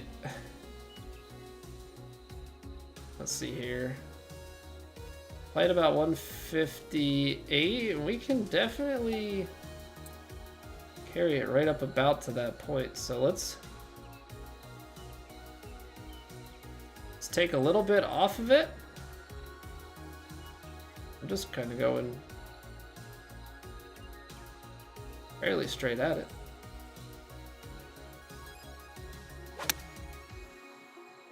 A little. Oh, it wasn't set at 100% power, so it says 98% overswing. Throws things off a little bit because I'm trying to land it on the green. We overswung what it was set to, so I gotta make sure that I'm setting my stuff to 100%. But, yeah, it gives a big fairway kick. We still have 8-foot look at Eagle. If we land that on the green, that's gonna have a lot more spin on it. So not a crazy break going the whole way. We've got right to left.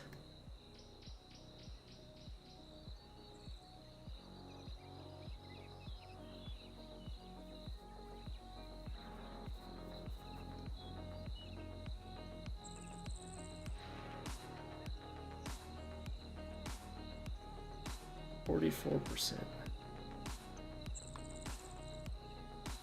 Ah, I underswung it by 1%. Okay, well.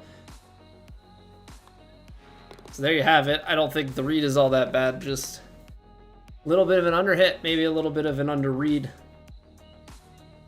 Easy birdie. Obviously, with that sort of look at an eagle, you would like to convert. We got 203. Is this pin right before an uphill or right before a downhill? Looks like it's going up. I think that slope is up. That slope's down.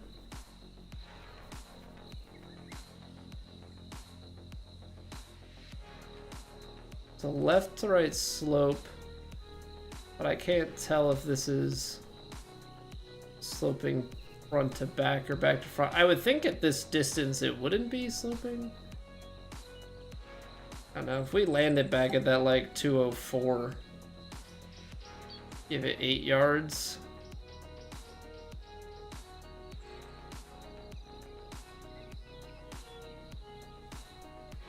Medium winds, so I don't want to go too far out.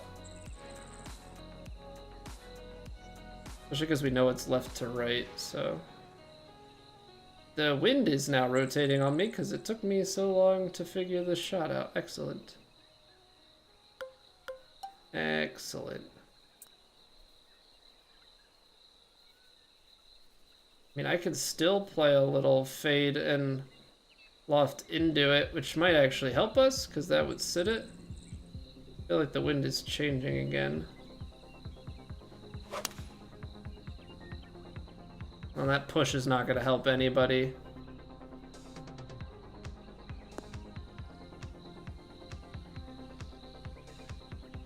Can you play your normal TGC rounds using TrueSim settings? Yes, Spencer, you can. Yeah, because the grids and everything are an open setting. So technically, if you wanted to, you could do it that way. Obviously, you're putting yourself at a bit of a disadvantage because everybody else isn't. Yeah, you could if you wanted to. That's 100.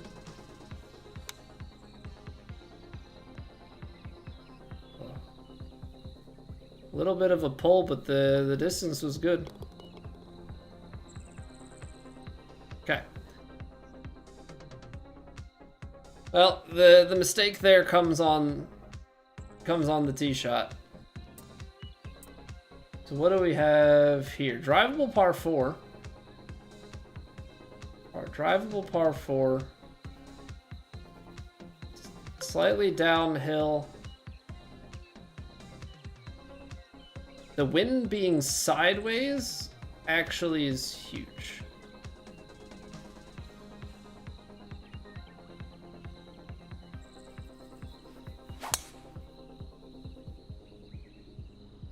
Close face is going to take us offline, but we land on the green, so that's going to make the bounce much more favorable than if we landed it short. So we're giving ourselves eagle opportunities. Close the face on that one a little bit. Downhill. Left to right.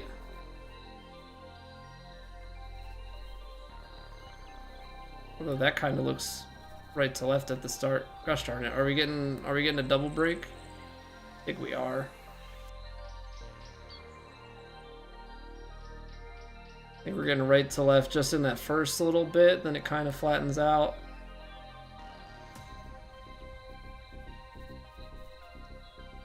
And then we go left to right.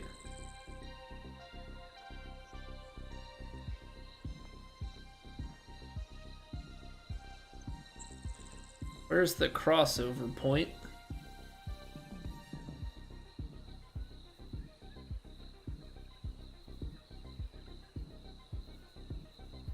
This might be one that I just have to throw at it.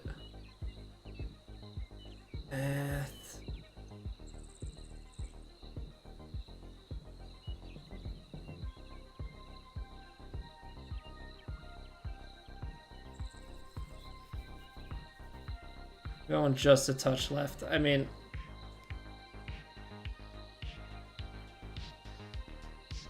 %56%.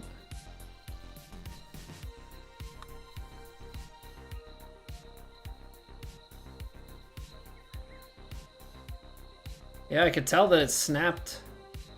I could tell that it snapped a lot at the start.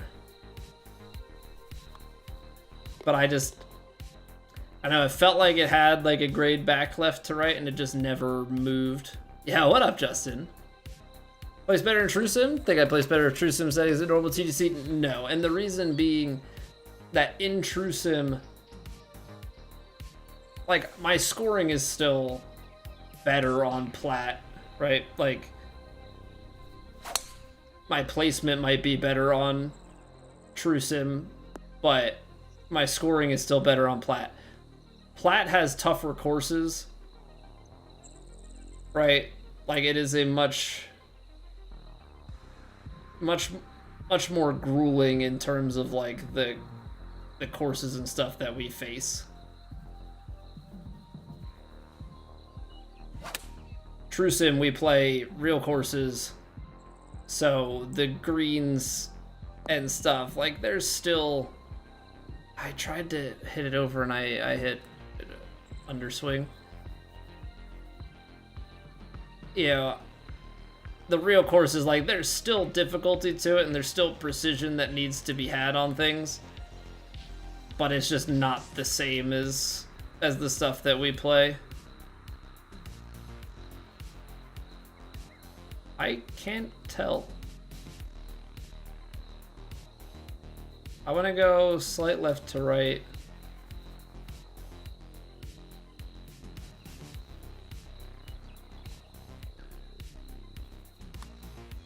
I underswung it. Oh, goodness me, it still had enough. Okay. I was scared of like just like whacking the absolute crap out of it. Downhill. You know what? I'm gonna actually take this. Yeah, we're gonna take this 3-wood and just effectively make sure that we're right of that bunker. Because I think this is gonna put us down into a nice wedge. 56 degree, wind slightly in. Yeah, land it like just shy of pin high.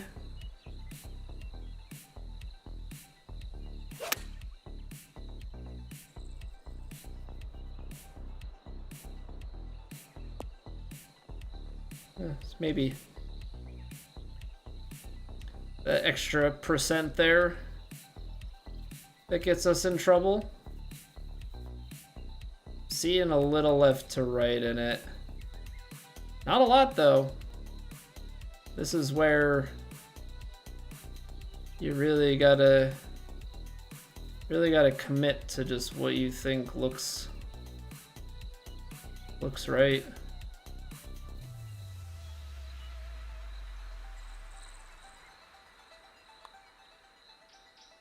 There we go. Nice. All right, 5 under through 6, and a pair of eagle opportunities that we've whiffed on. So definitely a strong start. Also a start that, crazy enough, could have been better. I know this is a 6-iron. I can't really club it down. I can maybe take a little bit off of it. But ultimately, this shot just kind of hit it up there and hope for the best. Like, land it on the green close to pin high and just hope you stick it, because it's a front pin. It's probably safer to do this than like try and actually hop it up and in there, because if I do, I'm playing at a shorter club, and if I miss it, then I've got to, short side chip myself up. So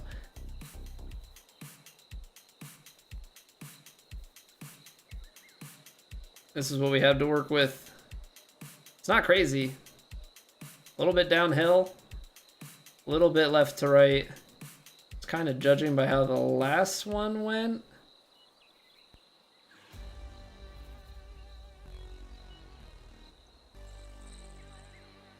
Hold on, let me not jump to conclusions here, because that actually looks like it's above my feet at the start, which then changes the complexion of this whole freaking putt.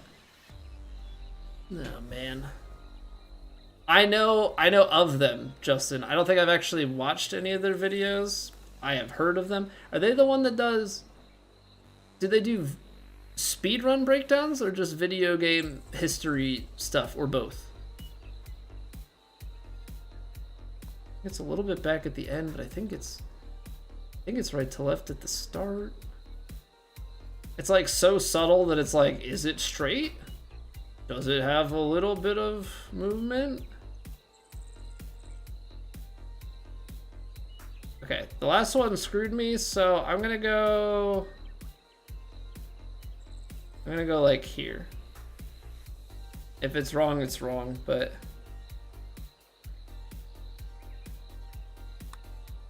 there's the 59, there's the right to left. And yeah, it's like, that's twice now. That's like actually the exact same scenario where like heavy break at the start and then the downhill just never or like the left to right the other way just never actually has enough. But if I feel like if I committed to it like so far out to the side, like I'd probably end up getting myself in trouble. So yeah, is what it is. It's all educated guessing, and it's really, really hard when you can't feel the green. So like all of the visual deceptions that course designers use IRL are pretty much out there to get you. I need to carry it that like 174, 175, because I think if we can do that, then we're going to be good.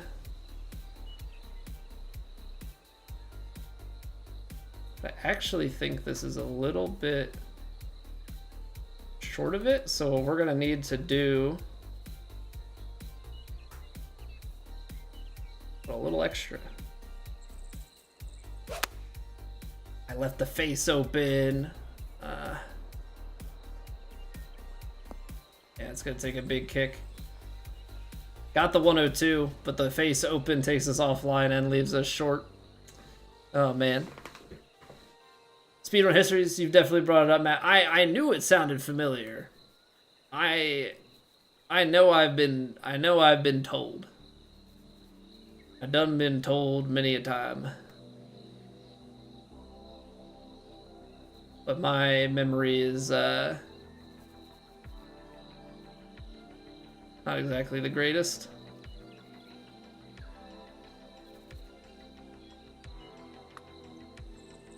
quads. Oh, it's just low. Oh man, that's a really good putt. That's a really good putt from that range. The history of X speedrun, got it. The history of Wii Sports Resort golf speedruns. Thinking of me. I did have Wii Sports Resort. I wasn't playing a ton of golf though. I remember some of those being pretty tough, to be honest. This is an interesting hole. I remember playing the, like, I don't know, some sort of combat one. I think I'm going to play like a choked 4-iron.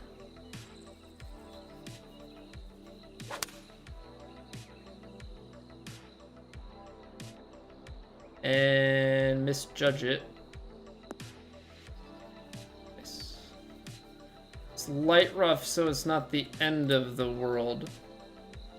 17, wind is in. Ah.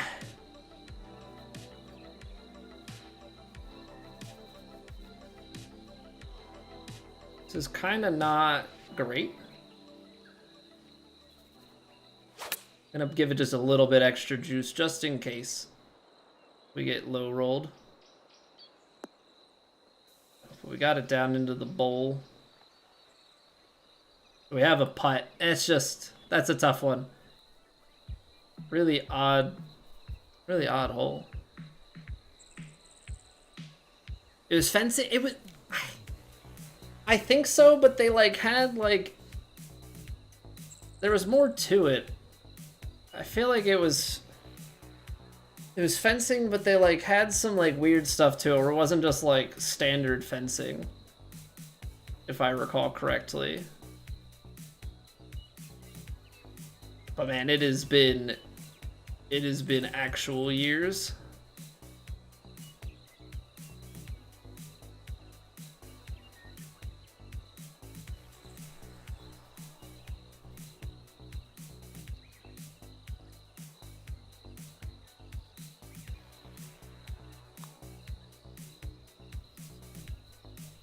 Nice putt, Colby. Nice putt.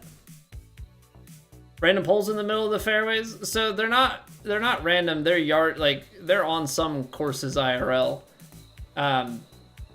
They're indicators of yardage. So you know, like, I forget if I think the poles are like normally 150 yards to center of the green. Got your dad back in the game. I mean, everyone and their mother played the crap out of just like the regular Wii Sports, which is honestly kind of crazy when you think about it, like just how much people played that. Such a big part of pop culture.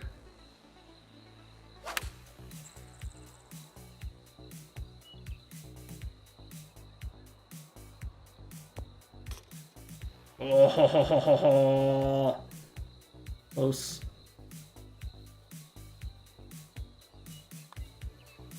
Loose. What up, ears? How's it going, man? Doesn't miss until they charge $80 for Mario Kart, or $50 if you buy the bundle.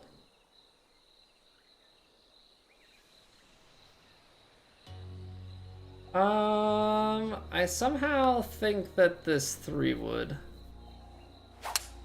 is gonna be the better tee shot for this.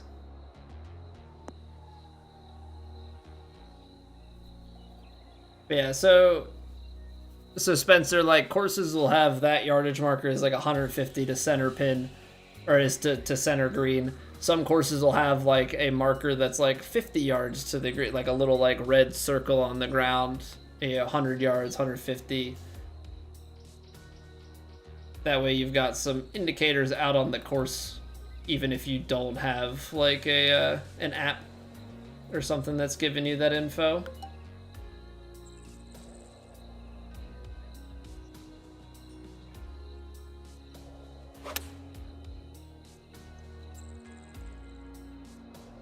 Oh, it's tracking. Kick left. Oh.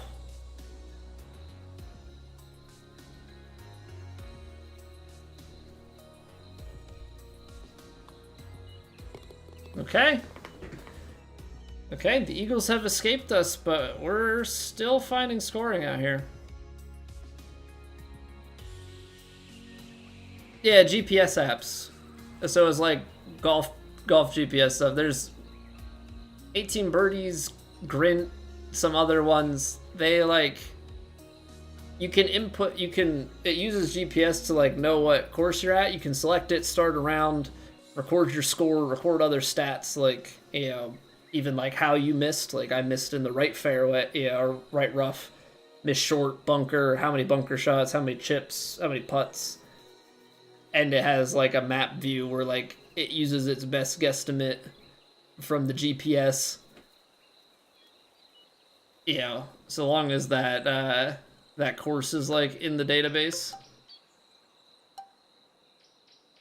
Very, very useful.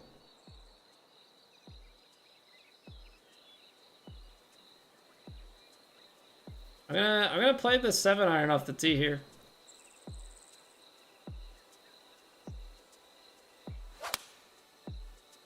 Striped.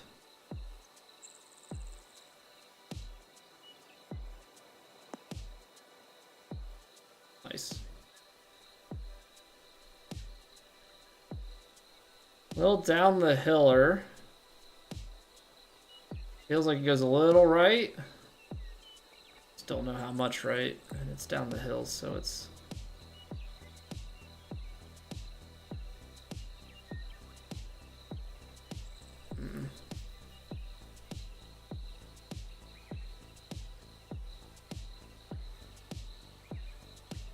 Try and hit it with a little bit of pace. Feel like right edge. Or left edge. I know my words. But it did what I thought. Regardless of... I don't know what it is. I flip directions when I'm talking about I'm playing this game. Like, all the time. All the time.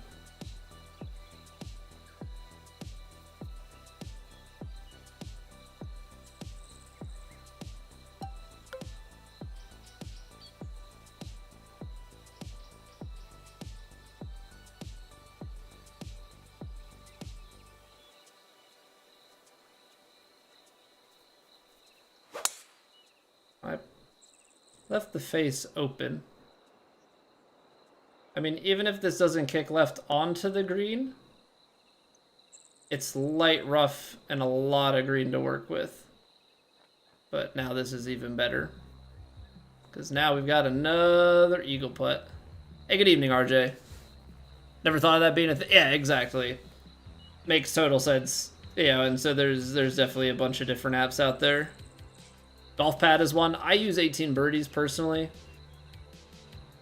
but I haven't tried any others. Like, that's just the first one that I found, and it's worked. It's worked well, so I've stuck with it. And RuneScape all the time? Your friends hate it for you? Wait. You used to have a companion app and keep stats? Is that what you're saying? Or am I misreading the situation? Oh, mixing up directions. Yeah. That makes way more sense.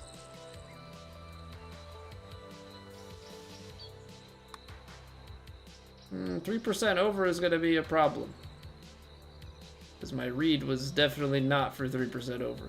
So, multiple eagle attempts, all birdies, which is still taking care of business. Office Depot might reach out for a sponsorship, but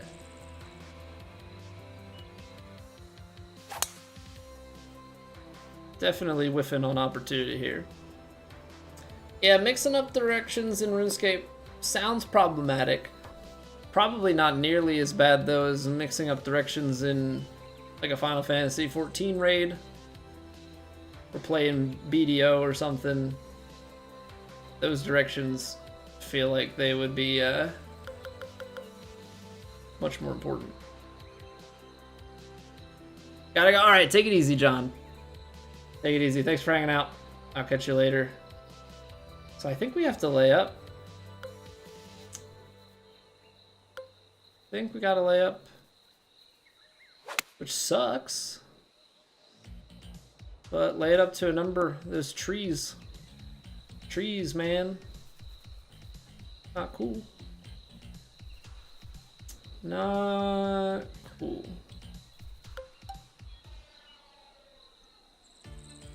I gotta throw some loft into this if I want it to.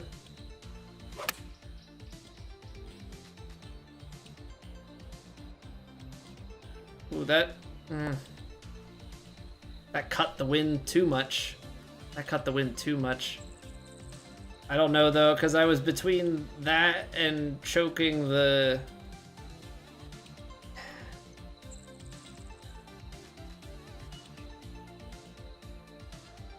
I was between that and choking my. Or not, I was between that choke shot and like trying to squeeze out my 50-degree wedge, and I don't really know that either of them was like a lovely option. Kind of pick your poison, and that wasn't a bad read. A bad input, but not a bad read. What's going on, Jamie? JK Outdoors, how's it going? Ben, what up? Love the content. I appreciate that, JK. Next stream is tomorrow night, John. We stream, unless something comes up, we stream Monday through Thursday, 8 p.m. Eastern. Depending on if I've got other stuff going on or how I'm feeling, whatever. Typically until like 11:30 p.m. Eastern. Probably be a little... Yeah, we're going to be around that tonight.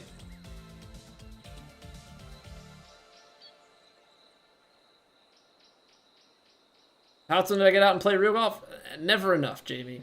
Never enough. I get out to the range from time to time. I'm getting out to play my first round in like a week and a half. First round of the year. Pushed it. Oh, that was a perfect distance too. All right, I mean, there's always a chance we can make a putt. There's definitely a lot of movement going on.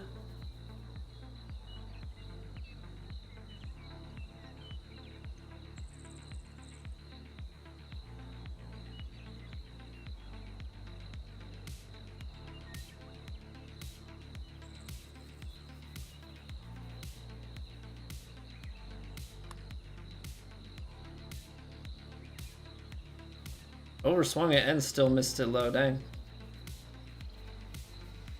Well, that's always a bit of a double whammy. Golf season long days are finally upon us. Absolutely. I'm hoping, I have a tee time book, but I'm hoping that the weather holds up, because the weather has been very much so the problem. Weather has been very much so the problem in recent history. We get a few days of nice and then a few days of thunderstorms. And the thunderstorms and rain and everything seems to keep happening on the weekends. Which is not great when you got a family, kids and everything. Weekend is kind of the one time where if you're gonna have time, that's gonna be it.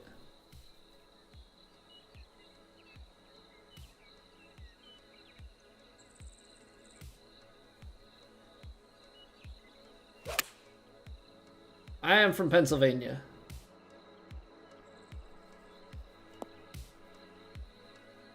Originally, Philly suburbs. Guy, I now live out in the middle of nowhere.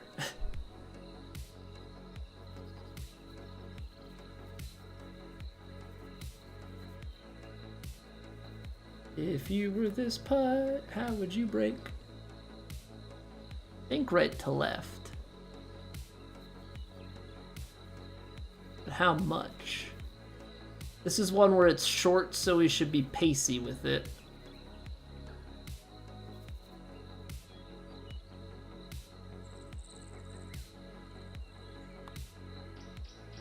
That was close.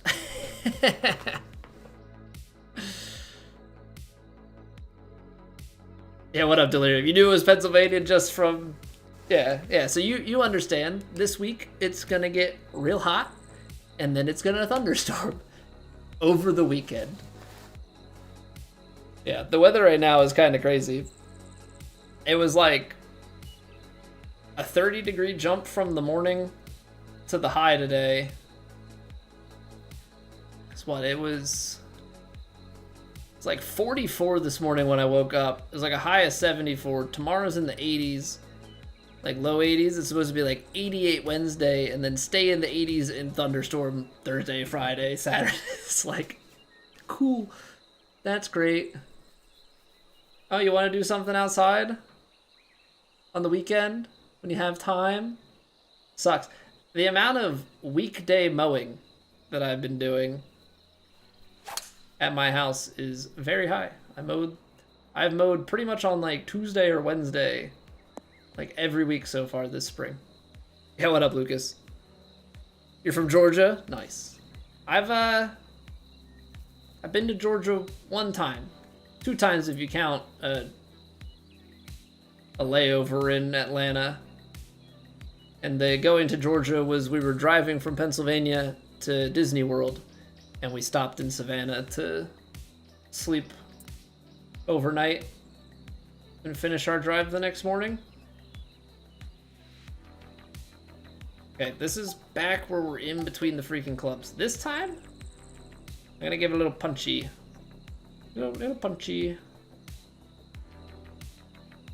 Try and stretch our 50 instead of trying to take off on our choked pitching wedge. Closed it, didn't have enough on it. That was kind of the vibe.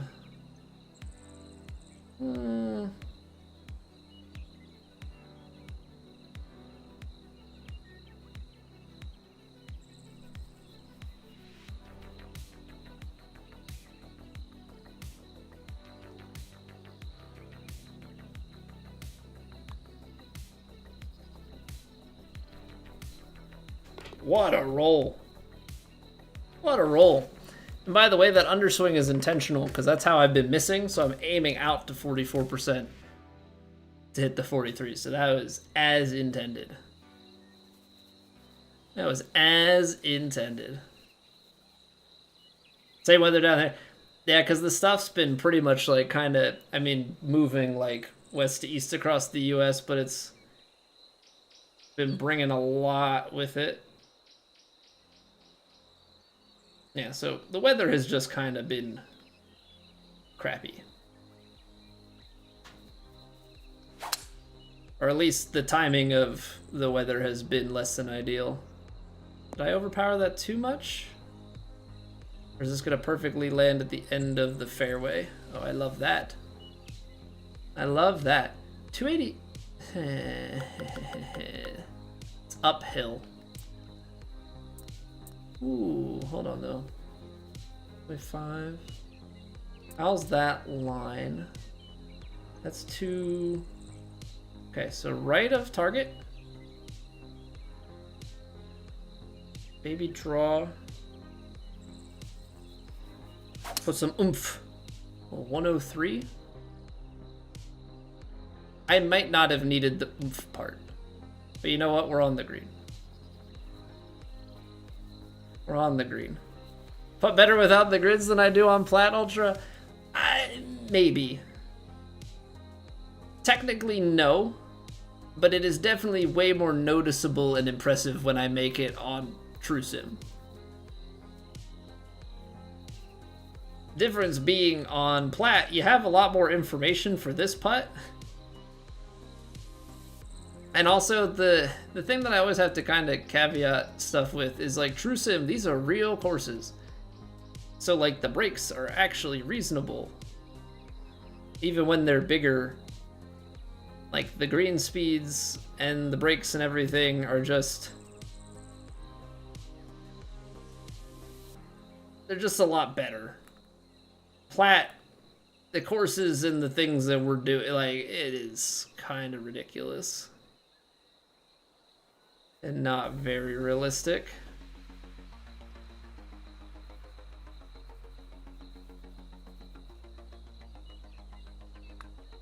All right, well, quads, come on. Be great. Ooh. Ooh. That was very close. That was very close. Popping in to say what's up? Hey, take it easy, Justin. Always good to see you, man. All right, well, we're out the gate in 14. I didn't realize that was the 18th hole. Very kind of them to give us a par 5 on the 18th. 14 under, lots of birdies, no eagles. I don't think we bogeyed either. Or maybe we bogeyed once? I don't remember. Hey, we got a 2-stroke lead over Scud and Hendo. Love to see that. No, I don't want to look at the leaderboard. I didn't want to see what they shot. Man, don't do it. I don't want to see the leader. Try not to spoil it, because I play better when I don't know. Scorecard. That's what I'm looking for. And no, that was clean. That was just 14 birdies. I mean, that means we missed 4 eagle putts and we parred that 1 par 5. But yeah, 7 out, 7 in. Love that. You can play local courses on this game if it has been recreated, JK. So there's a list of official courses that are in the game. And then there are courses that have been recreated by designers, because there's a course designer in the game. So you can play local courses if somebody has remade it. So like this is the links at Union Vale. It is a real course. The links at Union Vale. It is a real golf course in LaGrangeville, New York. So in case anyone wants to go to the Hudson Valley and play the links at Union Vale, you can. It is, let's see, not too far from Poughkeepsie, out over near Connecticut. And so by the Hudson Valley, that means the Hudson River and not me being, yeah. I don't know what I was thinking. Of course, it's the Hudson River. I just forget how far the Hudson River travels. Stonebridge Club in Rome, Georgia. I mean, I can do a quick look up and see if any of the like really good course recreators have done that course. It depends on how local, I guess, we're talking. Like big name course that's local, or like your municipal course, right? Let me see, Stonebridge. No luck on the TGC Tours website, unfortunately, but that doesn't mean that somebody hasn't recreated it, but it's probably low likelihood. The genuine fit, yeah, I think that's a big thing, Jamie, is like you're playing real courses, so like greens roll how you would expect them to. You know, we have it programmed in our head like how TGC greens roll, but like those greens have, you know, way more break, way more firmness, way more break than like you're really gonna experience most of the time on tour and at these courses. So yeah, True Sim's a nice switch up. So like my putting is a little bit better because like putts, they break a lot, but they don't break like as crazy strong as they might. So yep, we got 3 more rounds left though that we gotta get through and do some good stuff. All right, So we got like 15 minutes until ads hit. So what we're gonna do is we're gonna run a quick 2-minute ad break. That way pre-rolls are disabled on Twitch and nobody's gonna miss anything, because around here we take a break so that nobody misses the content. I hate ads mid-convo, mid-round. So we don't do that here, all right? We're gonna take a 2-minute controlled break. I'll see you all then. Thank you all for being here. Really appreciate it. Let's get at it soon.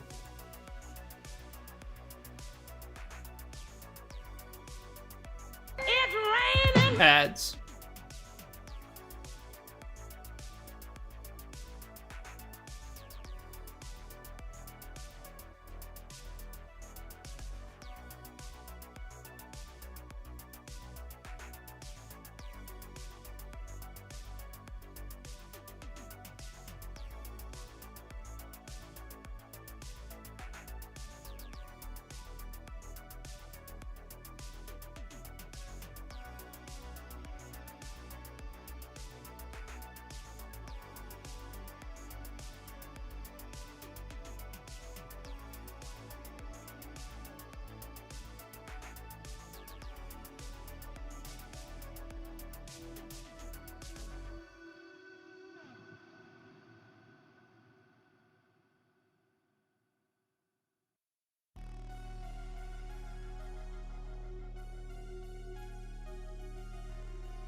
Not gonna lie, I had to guess at the timing of that one. So, little cheat for all y'all.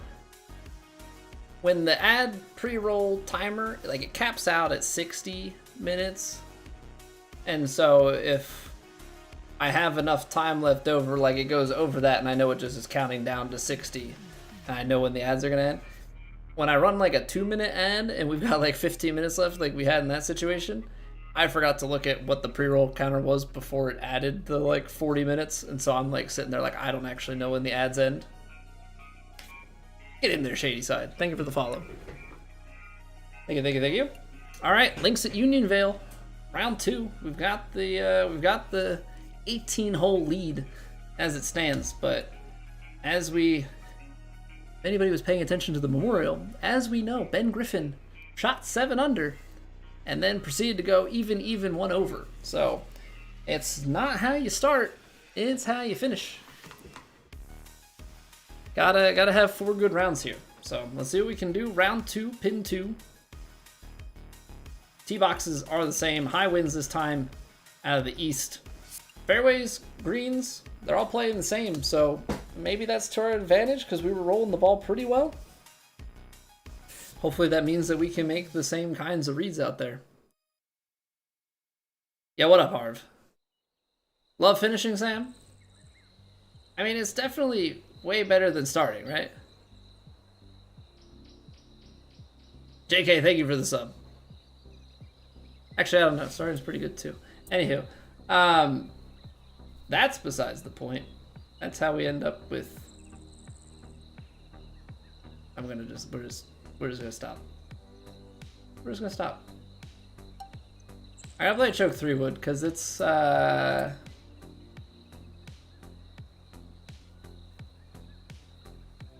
we're just gonna play hybrid. Just gonna play hybrid. I'm not flirting. Not flirting with the rough at the end of this.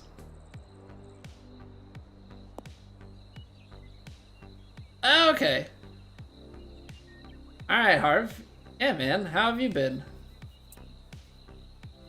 Let me do the little bot transfer so that, you know, if you care about your hours watched and channel points and everything, you have them.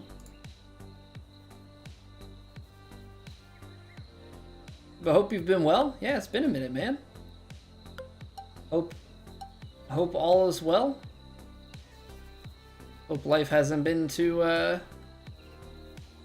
rough on you. This shot's played about 163 yards. And we've got probably 163.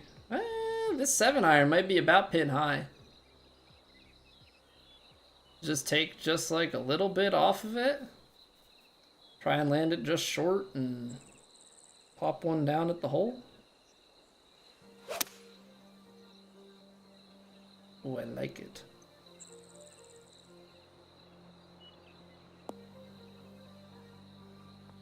No! Oh, my word.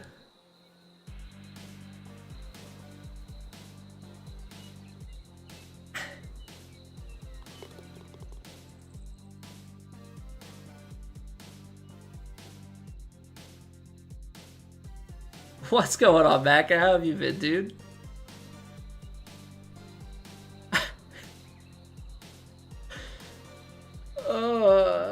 That doesn't go.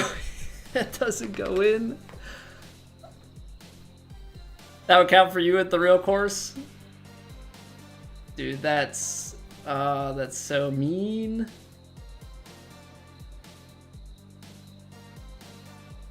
Hey, what up, guy? Thank you for 15 streams in a row, dude. I thought when it bounced, I was like, it's 7-iron. Now, don't get me wrong, I know it's into the wind, but like in my head, I'm like 7-iron. It's gonna have a little bit of a release, and it went, huh? It just stuck. You know, the crazy part is too, like if that lands like an inch further on the initial jump, it probably hops and like lands left side, like right on the right edge of the cup and falls in. But because it's an inch shorter, it plops itself right next to it. All right, it's still a birdie. It's still a birdie. I love making those sorts of shots. It's so satisfying. I'm gonna choke a driver down because I think with the tailwind and everything, I don't know. We had a little bit of tailwind. I'm gonna do this. I'm gonna do like a 95%. That's straight out into the water, so let's not do that. I'm just trying to make sure that we end up left of that tree.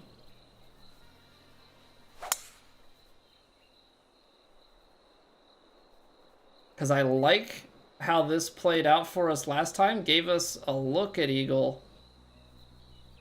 I think choking it back and hitting the partial and everything was a good call. Now all we have to deal with is getting this all to play nice. So it's playing about 171 yards. 157, 8. 160. Problem is this wind's not gonna play as strong. And that thing is like tucked front. So I think what we have to do is go the full 8 and like try and do some sort of partial job and like go long and give ourselves the putt.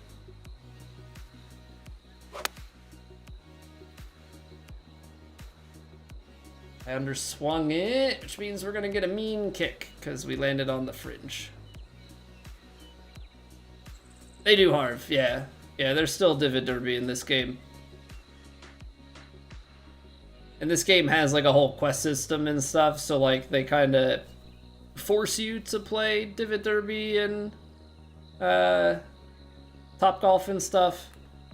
Although at a certain point you just have enough VC and you don't actually have to anymore. Okay, I think this all breaks left to right, and so I think what I'm gonna try and do is get this out the ridge straight, kind of breaking, and then hold it up. And hopefully this is in the right spot.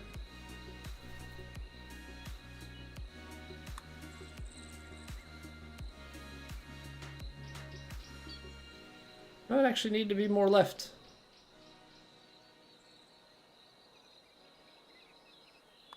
But we like 2-putt birdies. Absolute carnage with the full... Yeah, I mean, it's a weird thing in that, like, the game mode is not all that fun on its own, but, like, if you have a lobby full of people that you know, definitely gets a lot better. Alright. Give it a little bit off, because 12 yards of bounce and roll out.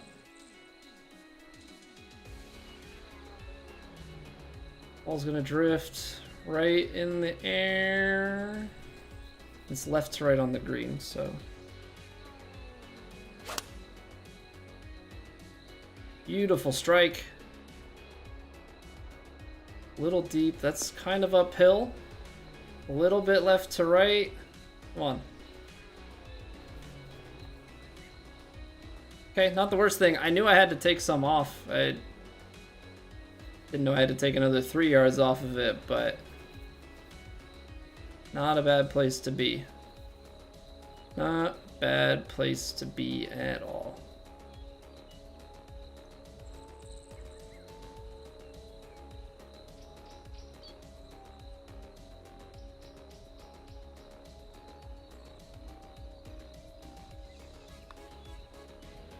Oh, man.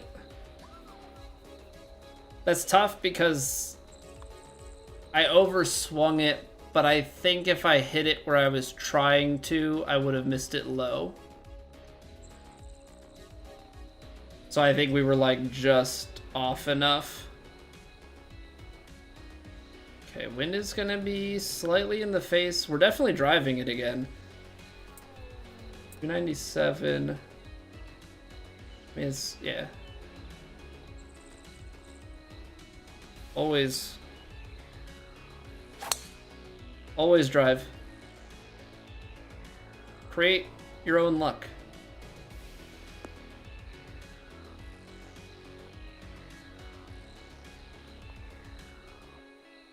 Create your own luck. What's going on, Koof? Tried LST Eclipse? I have not. I pretty well played TGC, and that's about it.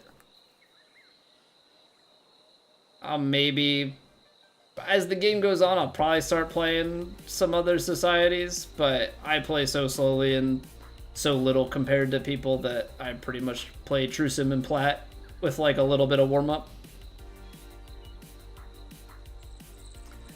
That's left to right. It's slightly below the feet, and then it's way more, and just like continues to break way more. So this is more about finding... I'm gonna give it actually a little bit more pace, because this is more about finding the fall line here.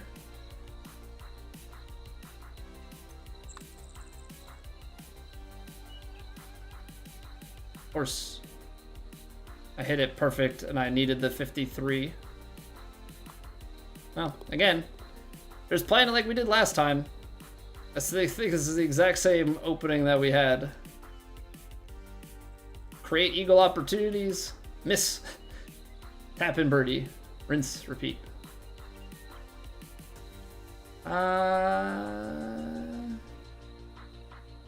don't know why I'm cycling through this camera when I'm trying to look at this. I got about 7 yards to work with there. Wind is going to be slightly in the face, so that's not really so much an issue. Thing is, it's downhill.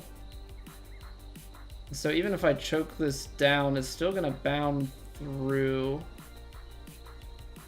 I actually don't hate that though. I don't hate that solely because I can choke my lob wedge down. Or I can hit my full lob wedge and get a little spinny with it. True sim with plat conditions? That sounds awful. I guess when I think plat conditions, I'm also throwing the course into that though. So is that also part of it?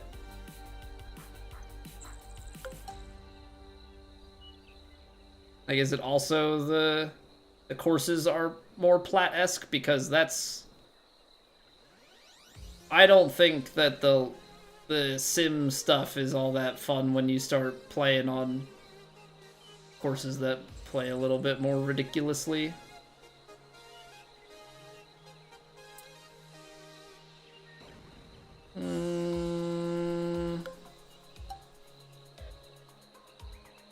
I either have to try and punch this through. It's gonna play the wind less.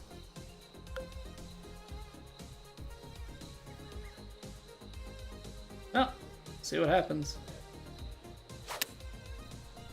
I missed both contact points, which is interesting enough. Courses aren't easy. Yeah, that just... not having, like... A plat can get away with some of the conditions and courses because you have still some grids and, like, the ability to view the precision. I don't want to have to play, like, scouting rounds and stuff to be able to try and manage...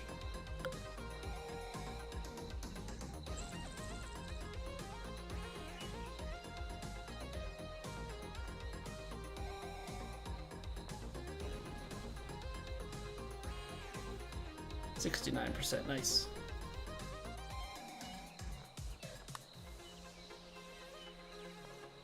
Oh, bad. Like, the big thing for me with True Sim is, like, their real courses and stuff, I can kind of deduce on the fly. I mean, obviously I miss it, don't get me wrong. Like, if I scouted the courses and had a better idea of how the greens were and stuff, like, I would probably be even better.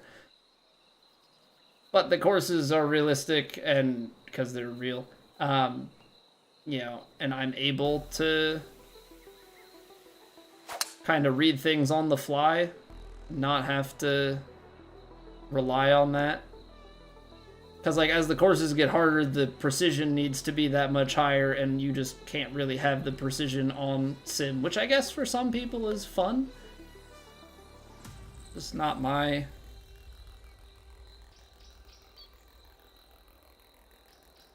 not my cup of tea.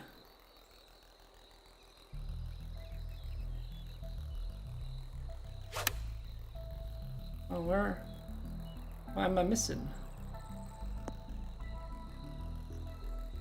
Yeah, what up, Private? And it's on Legend. Well, that doesn't... I mean, I play on Plat. We don't miss our inputs that much, so, like, Legend doesn't really change much. I mean, obviously your misses are bigger, but Master to Legend is whatever, in my opinion. I mean, it's definitely nice to have, like, that added separation, but I also don't think that the field is deep enough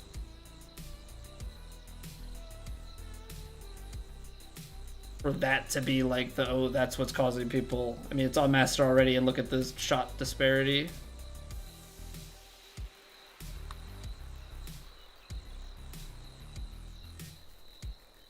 Overread that.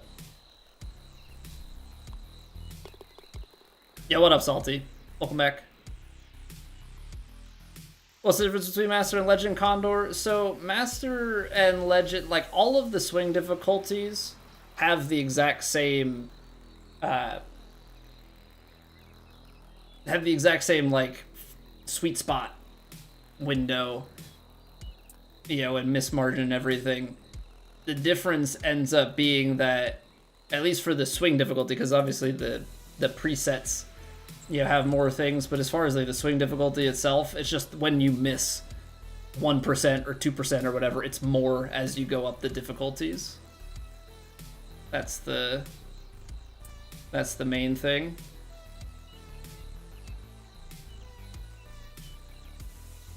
This is interesting. 185. I mean, it should bring me out to 190. I'm just gonna take a 6-iron and we're just kind of see. Because like looking at this, looks like there's a giant bump in front, which means that this would go downhill. I don't really want to go straight at the flag. Maybe I do. I don't know.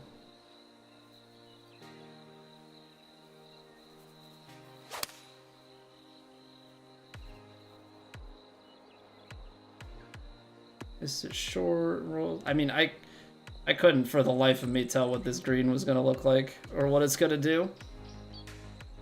Yeah, we are playing a tournament right now, Salty. Get in there, Deuce.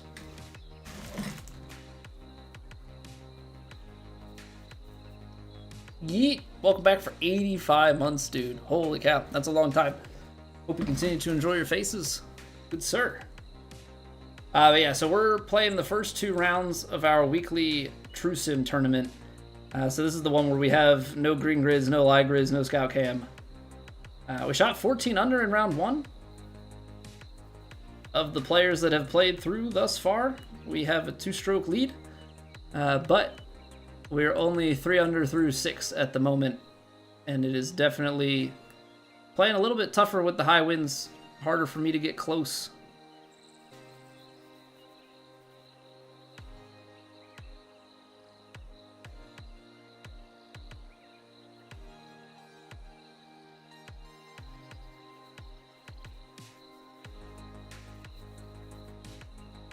So we out here trying, but it is it's not simple.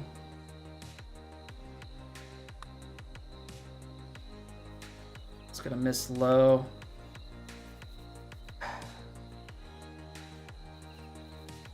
Not a bad read. It's not the read we needed it to be. Make real money if you win. I only make real money if, well, I mean, I guess technically I make real money from the, yeah, make a couple, maybe like $2 in ads or something through a course of a stream. But no, if I win, I make money if people decide that, hey, you winning this virtual golf tournament was cool. Let me give you money. Sound like Sean Connery?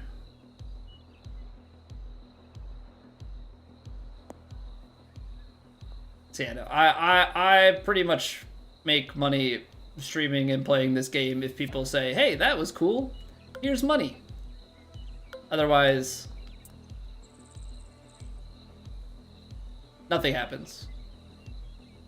You know, some bragging rights, that sort of thing. Pretty much all we're playing for.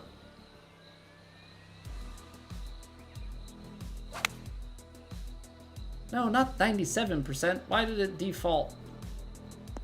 Freaking underswing defaults and I didn't catch it. Alright, we're still greenside right up the hill. Chance at eagle. What I shoot in Iro golf? When things are going well, just under 100.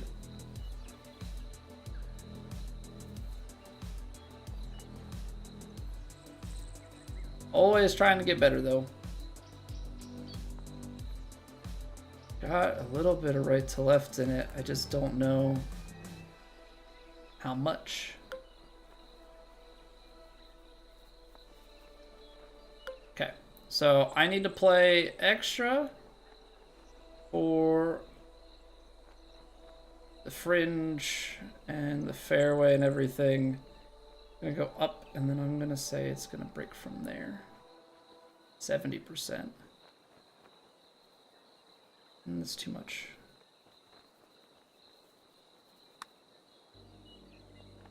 $69, nice. No!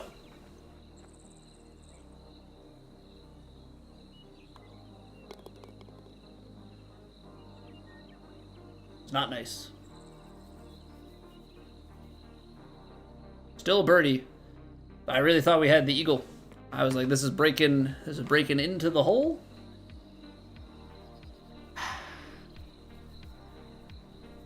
What kind of clubs do I play when I go? So I bought clubs secondhand 4 years ago when I bought my first set. So I should just try and drive this green. I don't know why I didn't the first time. Maybe the wind wasn't playing favorably or what, but I definitely should have gone for it.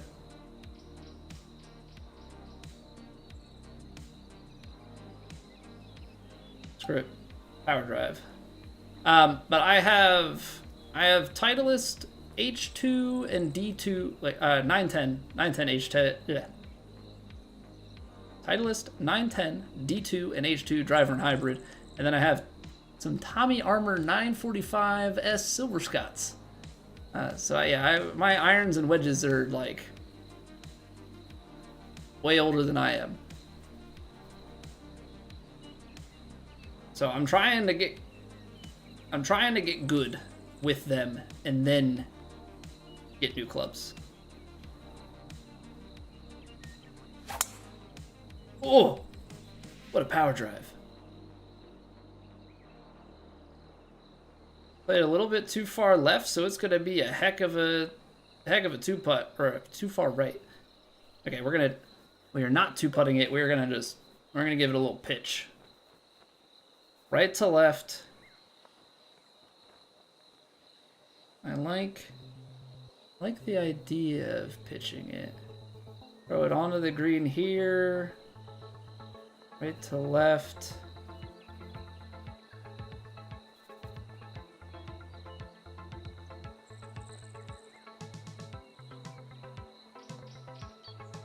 Hopefully we can nuzzle this up close. 78%.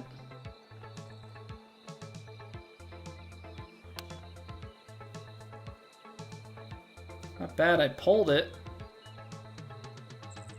A little bit short. A little bit short still, which is not ideal. Tough to kind of feel that one out. Looks like it's right to left the whole way. Is indeed right to left the whole way. You are gonna break right to left on a 9-foot putt up the hill.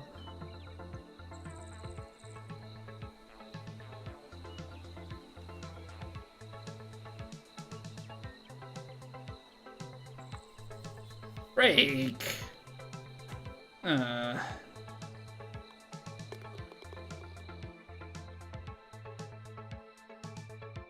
Those always sting. Those always sting. Need a putter? Get a ping? I have an Odyssey White Hot blade putter that I really like. So I think I'm good on the putter front. I want to get irons and wedges. Those are the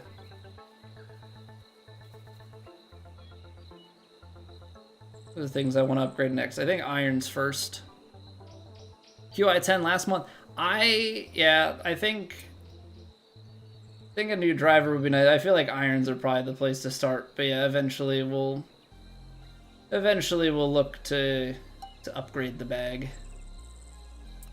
Into the 60s, 68.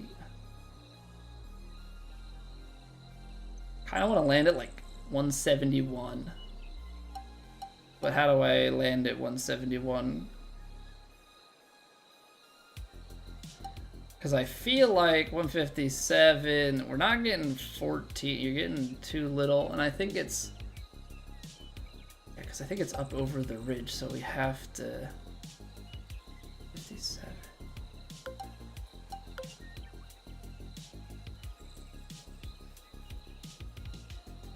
Don't really want to try and stretch this.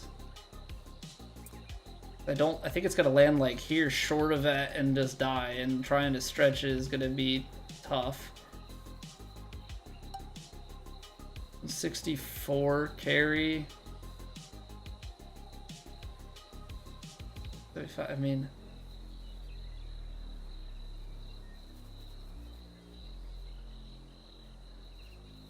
I don't know that that takes a lot off.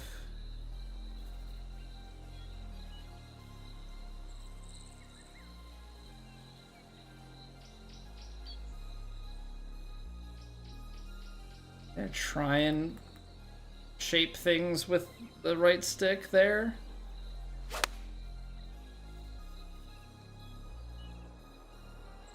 Still gonna bounce for, it's like, I know it's uphill, but ranked in the world for this game, Salty. So there was a stretch of time where world rankings were kept for both the main tours and for TrueSim. TrueSim is a separate league, and the guy that used to maintain the world rankings for it stopped doing it, so we play without it. I used to be like a top 5 guy on that. I would say that I'm probably up there as like a 2 or 3 right now for the TrueSim tour, at least this season as an isolated bit, because I didn't play TrueSim last season. But the main tours were like world rank 34 right now. We're technically playing better than that, but world ranking carries over from game to game, so you know, we're just kind of waiting for that stuff to sort itself out. So, playing pretty well.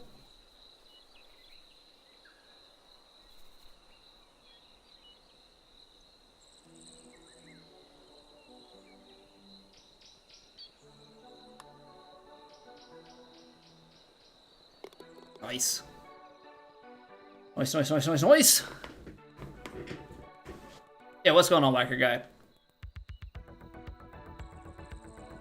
Just got the AI smoke irons, change your game completely, never hit your irons so consistently. See, I'm like, obviously I'm working with like really old clubs, right? So, they can be quite punishing when you miss. I'm trying to get better on pure like form, right? Yeah, I wanna. I didn't play it far enough to the. Didn't play it far enough to the side. This is gonna be a little awkward, guy, huh? Okay.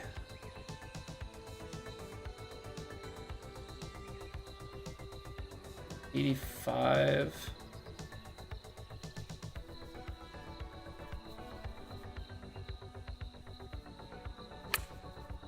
83. It's out of the light rough and landing it short, so it actually probably has a little release to it. Yeah, I like that. I like it.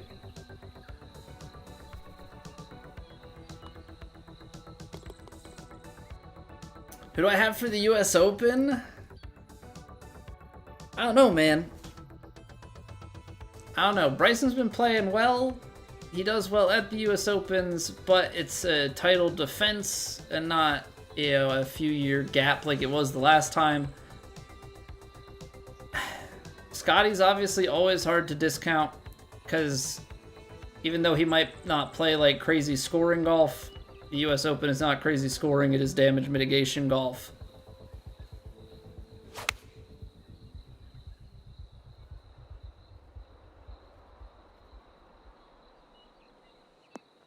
Yeah, really hard to say. I'm not like a sports betting guy, so I tend to not really be thinking about like,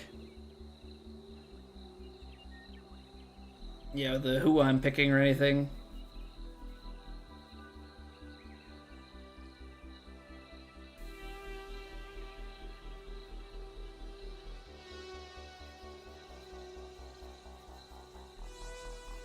That's quite a bit above my feet, and then it kind of levels out.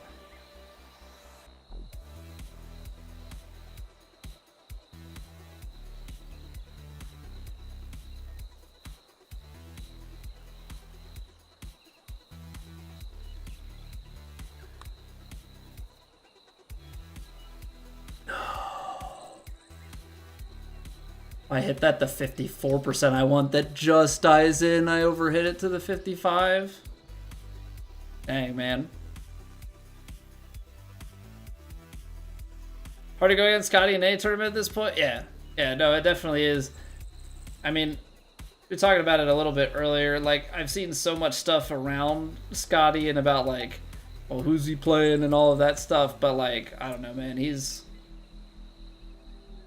finding ways to win. You know, you can't decide who you play against. But you sure as heck can manage your game. I think we gotta just... I don't want to hit a stinger, but 90%, like 260 something. Gonna go 93. Yeah, that sounds good. Not playing much as of late.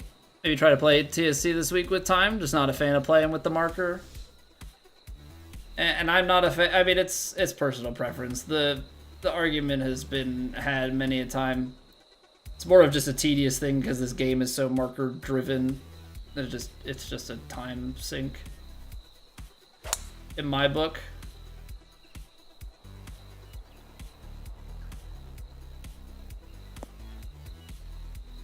A little bit too far down there. Doesn't bleed onto the green. Alright, we have a look at a 2-putt here. 2-putt for Bird. Lots of left to right. It's actually uphill.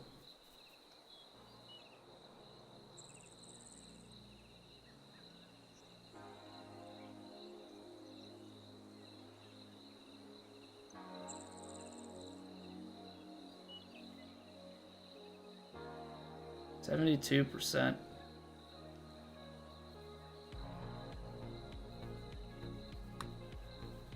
Hit it 70, but you know what? Not the end of the world. It's a really great line, though. 71%. That might just curl in for the eagle. It's okay. Long hitting, it's more about accuracy. Yeah, but think about when he won his first U.S. Open and stuff. Like, distance, when you're playing with that thick a rough, you know, having length is definitely helpful. Oh, this is why I parred this hole, because it freaking feeds left and then you can't get on in 2. It's a forced 3-shotter.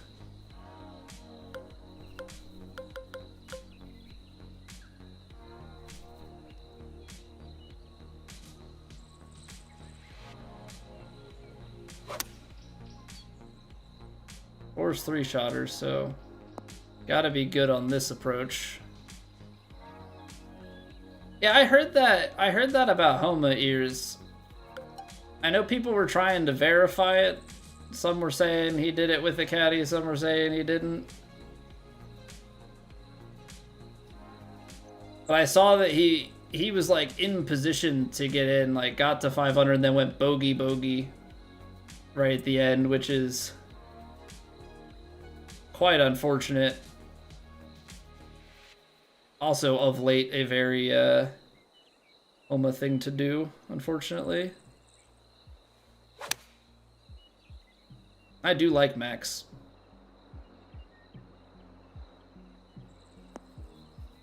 I like that. Video okay. Oh, so it was a 36-hole qualifier? I guess I thought it was 18. So maybe I just saw scores from like the first 18. I guess he shot 300 in the first one. I didn't see the second. I honestly never pay attention to the like US Open and Open qualifiers. You know, I'll hear a random thing here or there. I aimed actually just left side of this. I want to be more out here.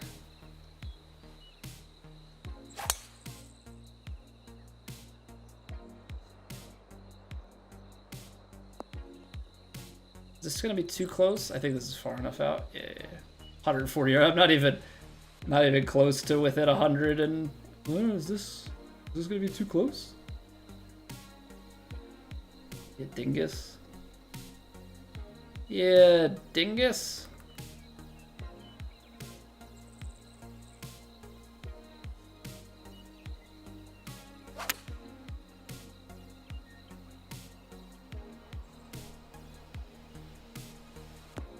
Whoa. I like that. I can make those putts. Cam Young won the 5-man playoff to get in. I did see at like the time that I had looked, yeah, one of the qualifiers had like a 4 or 5-way tie, but you said it's 36 holes, so it was like a 4 or 5-way tie after 18. Found this down here for a wedge. I mean, that's kind of the ultimate game plan with like all of this stuff is just hit good tee shot to a wedge and try and play a wedge to proximity. Jay Watson, what's going on? Ghosty, what up? Find it hard to get used to the pro settings? The diagonal swing, I assume, is what you're referring to with that? Yeah, diagonal swing takes a little bit to get used to, but once you get it down, definitely start to make a lot of inroads. It's gonna hit its stock.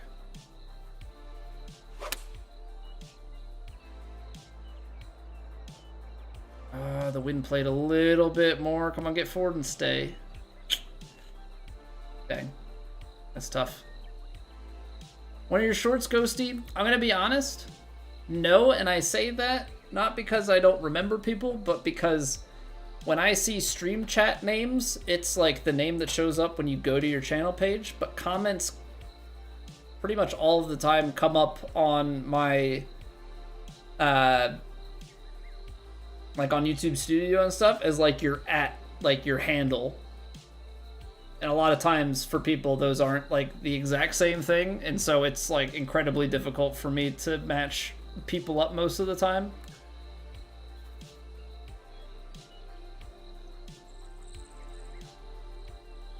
So, Jay, I would say the biggest thing for me, like the biggest tip that I've been giving since like the beginning of the game, try and set up consistently. Same grip, same posture, treat it like real golf in that regard, because that'll help you with consistency of input. And consistency of input in golf is king.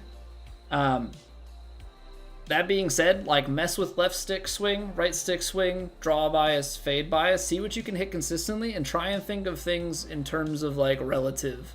So like, instead of just thinking like, oh, I have to swing left to right or right to left, like actually think like, okay, what is the feel that gives me that? So like, oh, I'm missing my backswing to the left, feel more right. And like, mess with grips, mess with that feel, because if you can have consistency in the way that you grip the controller and the way that you sit, then you can really just focus on that thumb feel of like, okay, it feels like I hold the controller on a diagonal. Like, this is how I hold the controller. So for me, like, I feel kind of straight. Like, I have a feel kind of straight to left on my downswing, kind of straight on the top. Like, and on different days it varies a little bit, but you can move it that little bit and like lock in on a day of like, okay, today feels like I'm rolling over this part of, you know, the left side of my thumb or this part of the right side of my thumb. And with the reps, it'll all eventually come together. At least I hope so. Your upswing, not so much the downswing. The pull gets nasty at times. Well, I mean, it's the same thing, right? Do what feels comfortable on that backswing to get it to the point, and then on the swing up, like, okay, I'm missing right. Swing more left until you find what perfect is, and then try and focus on that feel, right? It's not so much, like, it's the same thing with real golf. You might feel like you're way inside, but you're actually on plane. Same thing happens with this. My swing feels like I'm way left. I'm only a little bit left, but it feels way left at times. You know, and the swing is up to the right, but it feels straight. So it's like, it's kind of just tricking your brain into not really thinking about the swing as like an overarching thing, but just find the feel that gives you the reel.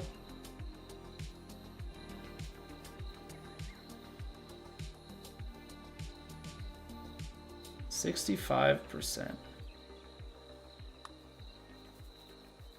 Oh, it's low.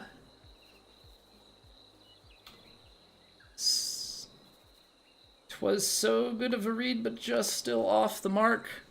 Hey, welcome back, Salty. Yeah, practice is a big bit of it, but I think it's also it's just a mentality. You know, it's finding that mental switch. All right, we're gonna choke this shot. Be out, they kind of over the bump. I think if we just aim it over towards the flag and draw it.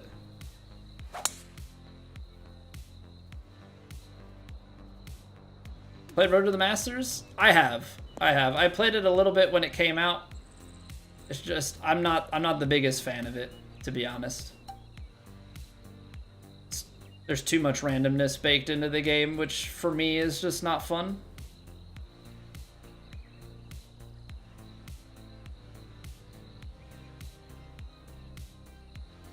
A little out to the right.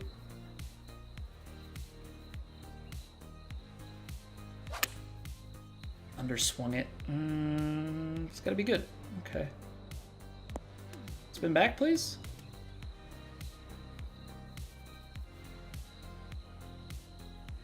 All right, left to right breaker. There's a lot going on in a little bit of time. How downhill is it behind this? It's a bit downhill. Can add a little bit of pace to it.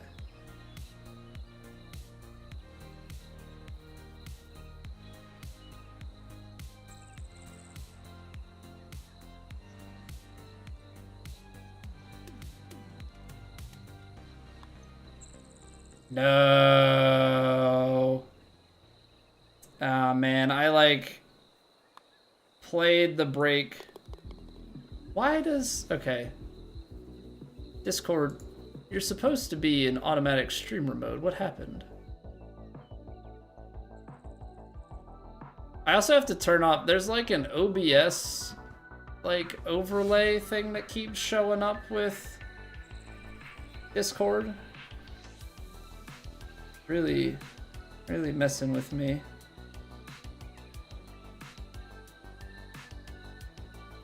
Okay. We overpower. Oh, don't push it into the rough because that really screws up my game.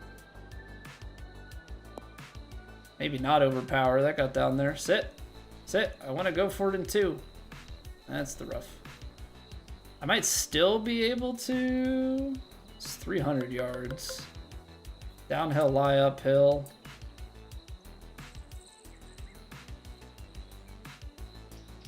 I'm still going for it. Why not? So the origin of Guy Vizo is, you know, we have all of my emotes and stuff are based off of this face emote from many moons ago. And so I'm Italian. So I went with an Italian character. You know, I have a great uncle Guy. So it's like Guy's an Italian name. Vizo means face, so it's like face guy backwards. Hey, take it easy, JK. Thank you for hanging out, man. Have a good one. Alright, I'm gonna try and overpower this. I don't know what's gonna happen. 102. Like, I didn't get it far enough left, I don't think. Oh!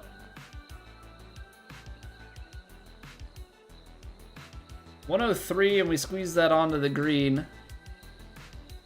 Okay. We're green side. Chance to get up and down for birdie. That'll put us at 14 under, 10 under on the round. Now, hit shot. A little uphill. Which direction did I say it's braking? Kind of important. Left to right. A little left to right.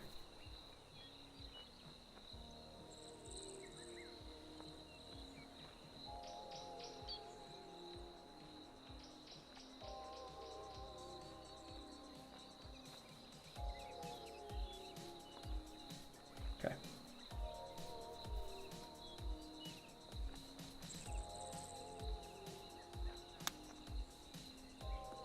Yep, didn't like the rhythm on that. For whatever reason, I hesitated at the top. I was hoping I got away with it, but I did not.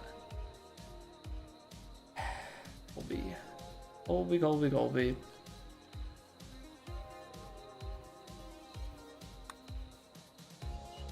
Underswung it by 3%. It wasn't quite online. It's close. Unfortunate way to end. 2 underpowers. Or a rhythm miss and an underpower. And not great. Not a great way to follow up the first round. High winds, though, were tough. We just couldn't quite get it as close. Didn't score as many times. They've been bowling ball. I don't use different characters, though, so... Yeah, I mean, there it is. Scud, Oh, I saw the blue highlight on Kali, and I was like, oh, we're at 21. Yeah, so Scud we outshot him by 2, and then he outshoots us by 4. I mean, that's just not the second round that we needed out there. I think it was largely proximity based. Yeah, 24-foot proximity versus 17. And then 33. Yeah, we were 1 for 3 medium, 1 for 10 long. And then we missed a short putt. Oh, I know the short putt that we missed too. That was like we had the right read, but I gave it more pace. And so it missed high side. Jay Watson, I use a sculptor. I like the extra power and shaping. Big shaping fan. Always have been. So yeah, that was just... Came up well short on execution that round. Proximity was no bueno, and then missed opportunities with the flat stick. Because in that last round, we were 3 for 4 medium, 3 for 10 long. And better proximity, so that helps that. And we didn't miss a short putt.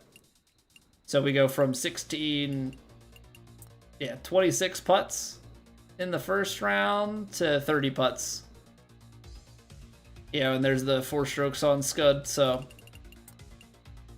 That's why I said we got to put together 4 rounds, because you've got players like Scud that you just can't... You can't let off the gas. You can't have rounds where you make that many misses. I mean, we hit some great shots, but we definitely left ourselves in trouble a few too many times. So for the price, is PGA 2K worth it? I mean, for me it is. For me it is salty. I think for people that aren't going to just play it all the time, probably waiting for it to go on sale is the way to go. That would be my, like, general guess with it. You know, I'm a grinder. I've already got 200 plus hours in the game, so like, and I stream it, so, you know, win-win-win. But I play it a bunch. That's pretty much the main thing that I play most of the time, so I get return on invest quite substantially.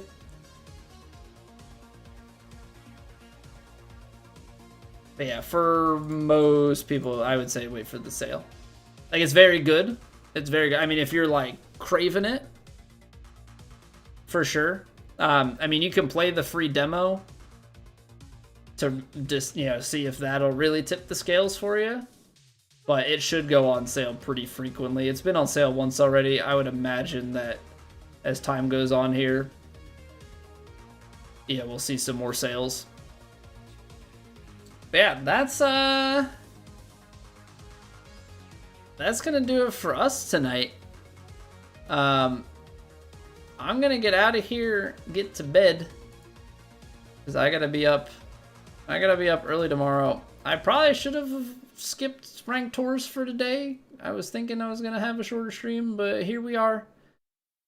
I'm just a big dummy who likes to play the golf and forget about my my obligations. So I think we're just gonna get out of here because it's gonna take me too long to find somebody to host. So have a great night.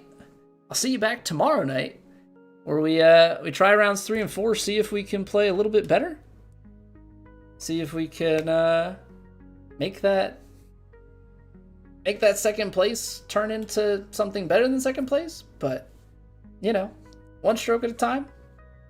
And I'll see you guys back here tomorrow, 8 p.m. Eastern. Yeah, if you're watching on YouTube, drop a like on the stream. Helps me out immensely.